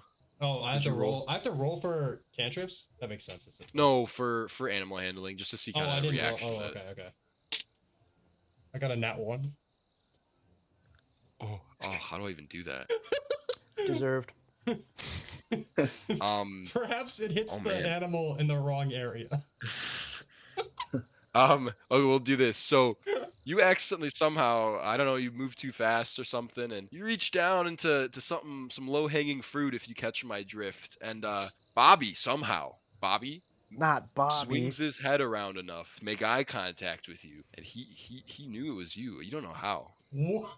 but Bobby's a little upset that you just grabbed the family jewels. Bad omen. The That's oxen what I'll curse. say about that. You accidentally just touched some oxen balls. And Bobby knows exactly what you did, and he thinks you're a weirdo now. I'm a little better watch out. disturbed by like Bobby's like face expression. Does it look almost like human? His face expression? No, Or- not his expression, but sort of the eye contact you make with him. It's like you pick up that he knows exactly what you just did somehow. Do And I get it an definitely inside puts check you for off of that, it. or is that just no? No, you can just tell. You can just that's. What the frick? Okay. But yeah. Anyway, so I'm guessing the 2 of you that rolled animal handling, you're gonna shake the reins of the cart, and you guys are gonna start moving with the flow of traffic to the gate. Without a shield. Stop me if I'm wrong. I will get my shield. So yeah, you hop off, get down. I'll hop off, do the walk of shame. No words. No words for you. Not even fucking gonna try to push up back peons. against. Yeah. All right. Oh, We're a bit over on time. I will sort of give out a last little dialogue, and then if we want to call it there. But you're all loaded. The reins get shaken. The ox start their pretty content trot. The inn sits in the southern quarter of the city. You're all close enough to the main gate that you already have been aware of the sounds of early merchant traffic. You can already see all the carts coming to this main road to make their way out the gate. They've been filtering through here probably for over an hour now. Neverwinter wakes up by morning. They wake up by morning and working. The street's already occupied. There's people running around with their daily business, trying to get a start on things. Arguments that are probably continuations of last night's work. A city watchman near the gate standing at the corner. Kind of weird. Seems to be trying to nod at every single person that walks by as if he has some authority, but it's resulting in this really weird head shaking, jerking movement that you guys are a little confused by. The morning air has that particular Neverwinter quality. It's warmer than it should be. Like I said, this far north, the volcanic geography of the area is great at sort of bleeding heat to the environment, warming the river and the air itself. You were thankful for getting up and not really having to worry about any cold, which you've definitely had to before. With that, you're off. Those of you that are into it, the adrenaline sort of fills you even though you haven't left the city. Those of you traveled before, you know the feeling of setting off on a little trip, but this time it's different. It's more refined and prideful. You have some destination you're going to, something you're working towards, and undoubtedly noble cause, however much you are interested in that or not. And even if it isn't important to you, your mind's filled with all the things that could be standing between you and Phandalin. And as you sort of merge your way into traffic and head towards the city gates, I think that's a great place to leave it. Well done, all. All right, boys, session Pete, 0. Wow, Cinema. that as with every D&D session, that took way longer than I thought it would, but for good reason. That was great. I'm impressed by these characters already. I think these are the best voices, and you guys did a great job of staying in character actually thus far. So Yeah, my voice was very incredible, awesome. wasn't it? I didn't expect that. That was epic. Yeah, my voice is doing great. Very turtle-like, Alex. Yeah. He doesn't even sound like him. Yeah, no, it doesn't sound like him. What, dude? This is like this session is like terrifying for like how bad a roll can just like impact something.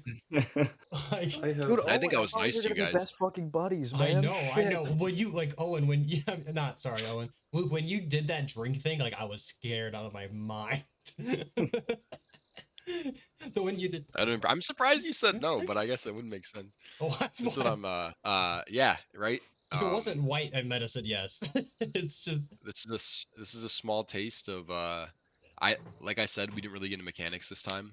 You guys definitely did some rolls, and that's good to sort of warm up to how skill checks is what they're called kind of works in this game. But I'm very happy.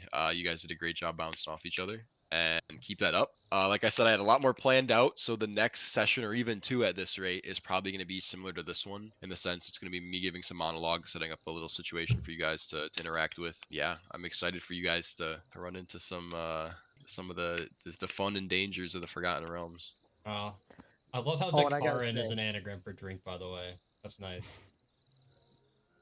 I like it. The introduction, Owen, set the tone, man. That was so good. It'll be fun. I wanted to retcon mine. I was like, no way. He just showed up with a full paragraph, and I came with a thesis. I came with a vision. He came with a plan, dude. I don't. Alex, you came out of like Napland. Which is perfect for his though. I like Alex's character. I want to talk more to that one. You're just a Oh, giant. No, I'm so mortal. excited You're so, for you guys dude, to build up your we're so backstories. cooked, And though. He can't even like if Alex ever needs to run away, he's cooked. Yeah, yeah. Alex, what's your I movement love speed? I love how you guys are just like blatantly racist by underestimating me. My movement speed is still 30 feet. I move just as fast as Better everyone than the else. dwarves. There's no I way. just choose not to. And It's then like some Dakarin what is it, like, Master Uguay? Crazy alcohol. Yeah, right. Oh, is that what you? Oh, is that what the idea is? That's funny. Oh, sweet.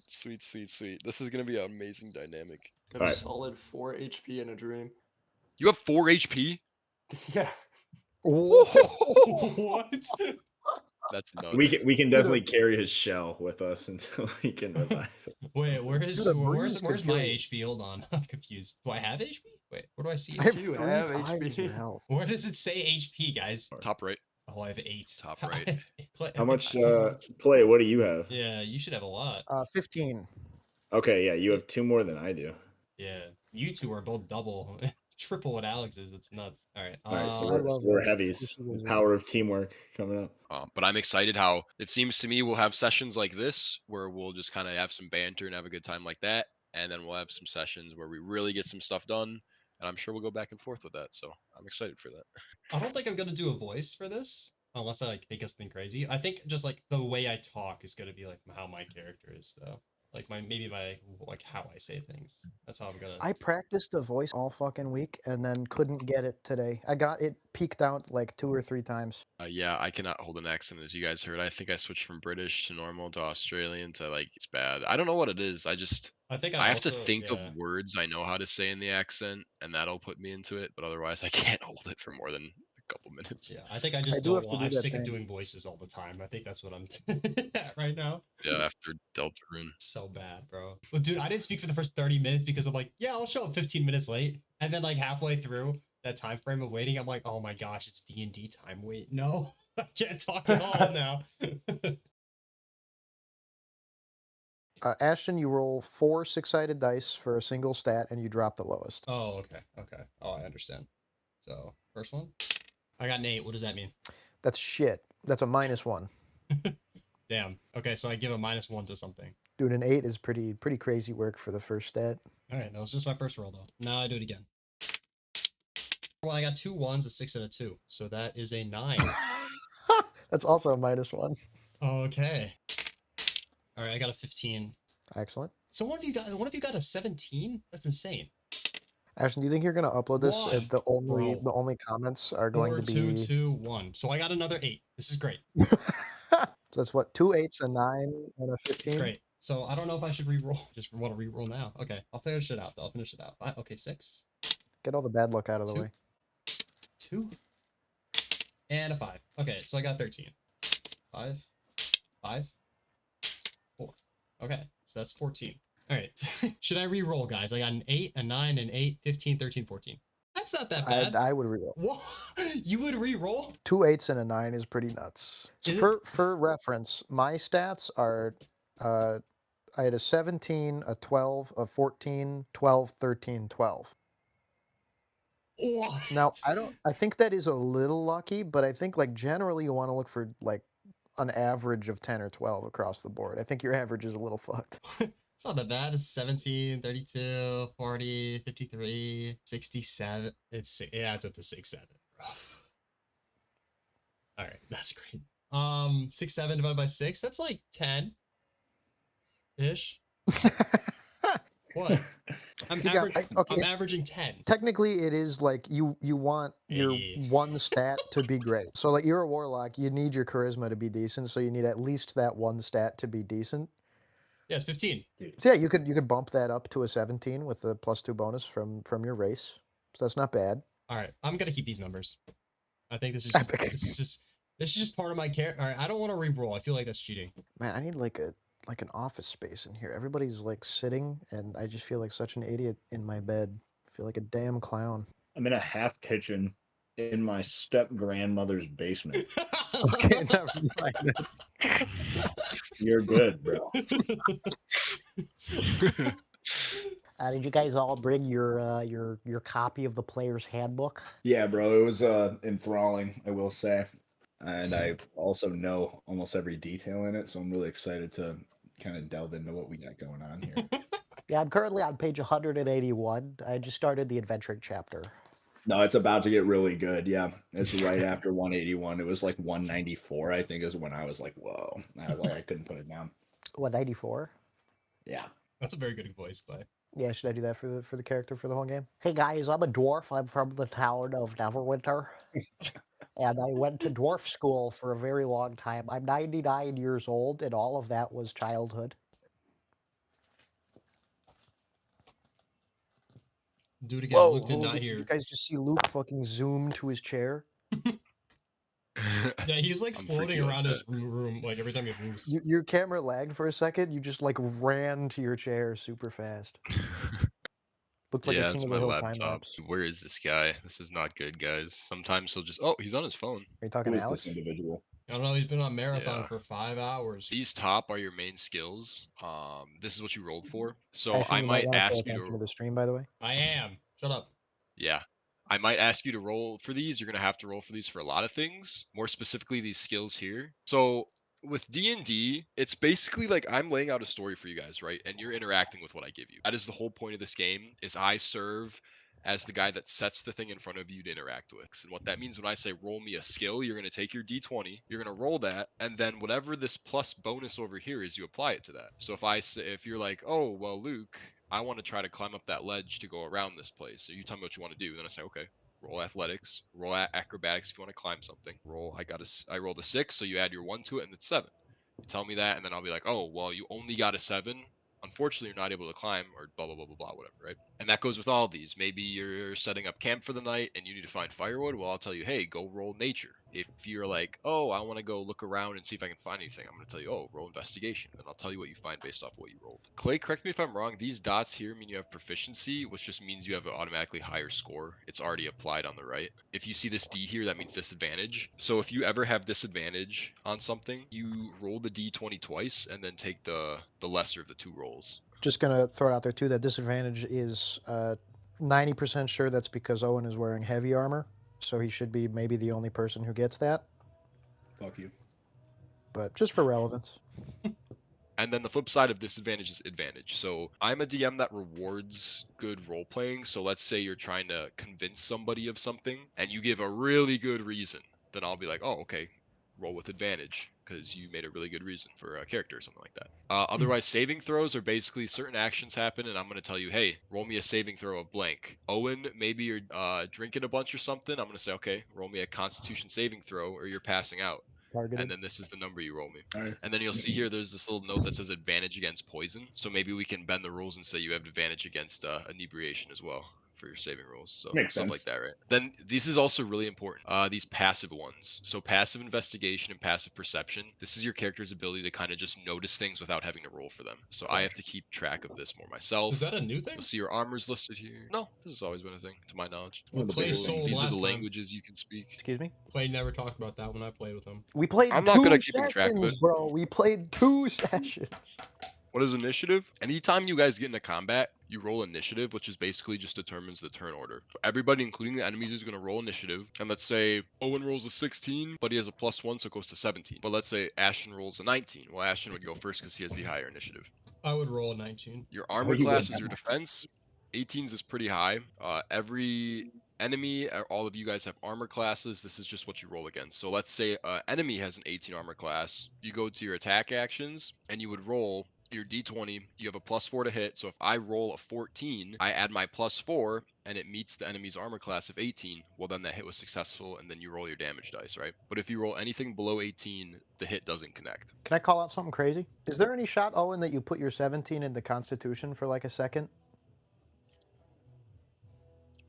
There's not a chance in hell.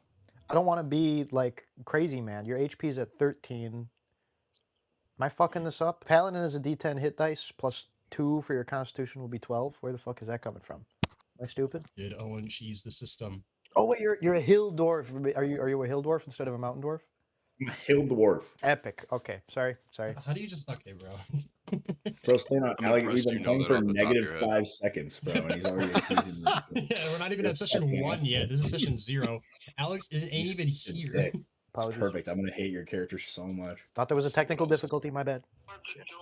You were sleeping? Oh, okay. Well, we're waiting. So Sleeping. Godspeed. Unfortunately, that's not an out of the ordinary trade for that guy. Can he be a very sleepy wizard canonically for that? Canonical wizard for sure.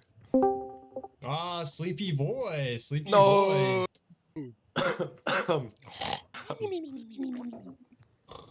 It's the narcoleptic wizard. Early morning, guys. Is Alex talking? Am I? Let me. Man, your profile image is something else. It's beautiful. Look, why does he sound like that? I'm Sound like very, very sick. Oh my gosh. You sound completely different than normal, Alex. I was like, Yeah. No, hang on. I'll take some cough drops. Maybe it'll make it better. So we have an ill narcoleptic wizard joining the party. Oh, it's delicious. this actually sounds like a Wild different cherry. person. I could take a swig of cough syrup as well. Wait, so if How I are you wanna- sick? It's May. So I made a very fun decision that I would run through the rain for some event. Poor decision. I got very sick from it this weekend, and I have not recovered since. Oh wow, you do sound sick. That's just kind of hitting me now. He doesn't sound like himself at all. No, okay. Oh my god. Sorry about that. I don't know what's come over me. Ashton, What? Ashton just laughing at his sick, dying friend. Dude, this doesn't sound like Alex. You don't talk to Alex enough to know how strange feel like it's he considerably sounds. different. I don't talk to Alex enough. he just I've sounds never sick. talked to Alex.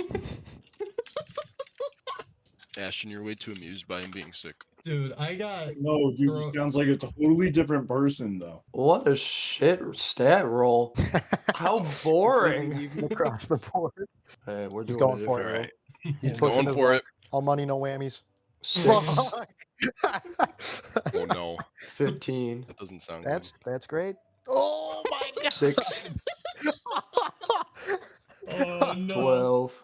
Uh-oh. 8, Big money, big money, big money. What does he 17. got? 17. That's crazy. All Well, right. that's not boring. 6, 6, 8, 15, 12, 17. Is that what it is? Yeah. That's Yeah, that's insane, dude. that's what our grouping is. The other one Six was of all minus 12s, so And GitHub's your last one. ah, my stats. Oh, it's still there. How did So, nobody how do I fucking do react this? to him screaming? Oh, that's Alex. He just Swear. screams, dude. It's funny though because he doesn't sound like himself. He sounds like a completely different person. So here's a couple of things I want to say before we get started. Just some points to keep in mind, because what I wanted this session to be, guys, is you all to get comfortable with role playing. But this is kind of the part of the campaign where it'll make it so much more fun if you guys put a lot of effort into being your characters and interacting with each other in character. I think part of the trouble we've had in the past is people jump out of their character to talk to other people. So instead of, I don't really know the names yet, but instead of Ashton's character talking to Clay's character, it's Ashton talking to Clay. And that just kind of takes you out of the game, and you guys just really can't keep a narrative of who you are down. But here are the points. Welcome. You are all at very different levels. I'd say I have a unique style of DMing, but I'm sure everybody does. I will be strict on some mechanics, not so much others. You guys will kind of feel it out as we go. The big thing for me is you need to interact with me. And what do I mean by that? I mean, like I said earlier, you guys are the characters in a book that I'm describing to you. You're not my characters. You are yourselves interacting with what I put in front of you. I have my little headcanon going on, and I'm excited for you guys to shape that and interact with it. So I set the scene, you tell me what happens in the scene. If there's a house there, you tell me that I want to go into it, or I walk by it. You are in a dungeon, you tell me you look for traps. I don't want to be like, oh, someone should roll a perception, so you might see this big spike ball falling on your head. You get what I'm saying? I don't want to be the DM that's like, oh, roll this, roll this, roll this. I want you to be the players that ask me, can I roll this, right? That being said, I am going to ask you to roll at certain points, but I want that to come from you guys more. This is a bit of a slippery slope, though. I want to do a really good job at world building, and I want you guys to find out a ton of stuff, even if it's not crucial to the story, but still ask about it. Even if it means nothing, or it's this random trinket, or if it's nothing that has a lot of gravity to it. It's better to world build and have all little stuff that maybe not be as important than, I think, just like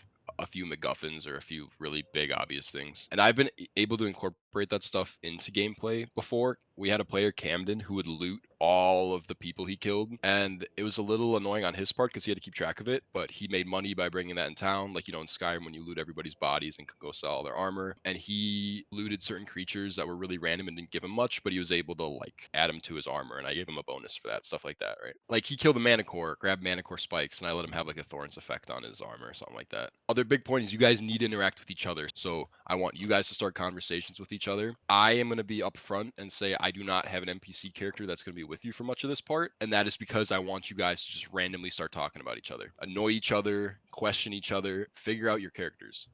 That's what this one's really going to be. I love D&D mechanics and getting into dungeon crawls, but that's not going to be today. I'm not great with role playing either. That's going to be something I'm going to work on a lot in this. I want it to be funny too. I don't know if you guys have heard of Dungeons and Daddies. It's a podcast I like to listen to. Ashton's tried it. They'll have entire episodes where they're in the same spot, just going back and forth at each other. Funny dialogue. I'd love for that kind of stuff to happen. Maybe not at that extent, but yeah, it should be fun and enjoyable. I like to get serious at some parts. I like to narrate, and I like to have that be serious, but I think the majority of this should be funny. Should be some stupid stuff, like bars. If you're in a bar, be stupid, be drunk. Like, that's the fun part of this. I suspect this group can appreciate all of that. And come up with stuff as you guys go. Obviously, you're not going to know your character inside out this session or probably the next, but build up your own lore as you go and figure things out and think of cool stuff. This game is improv in nerd form.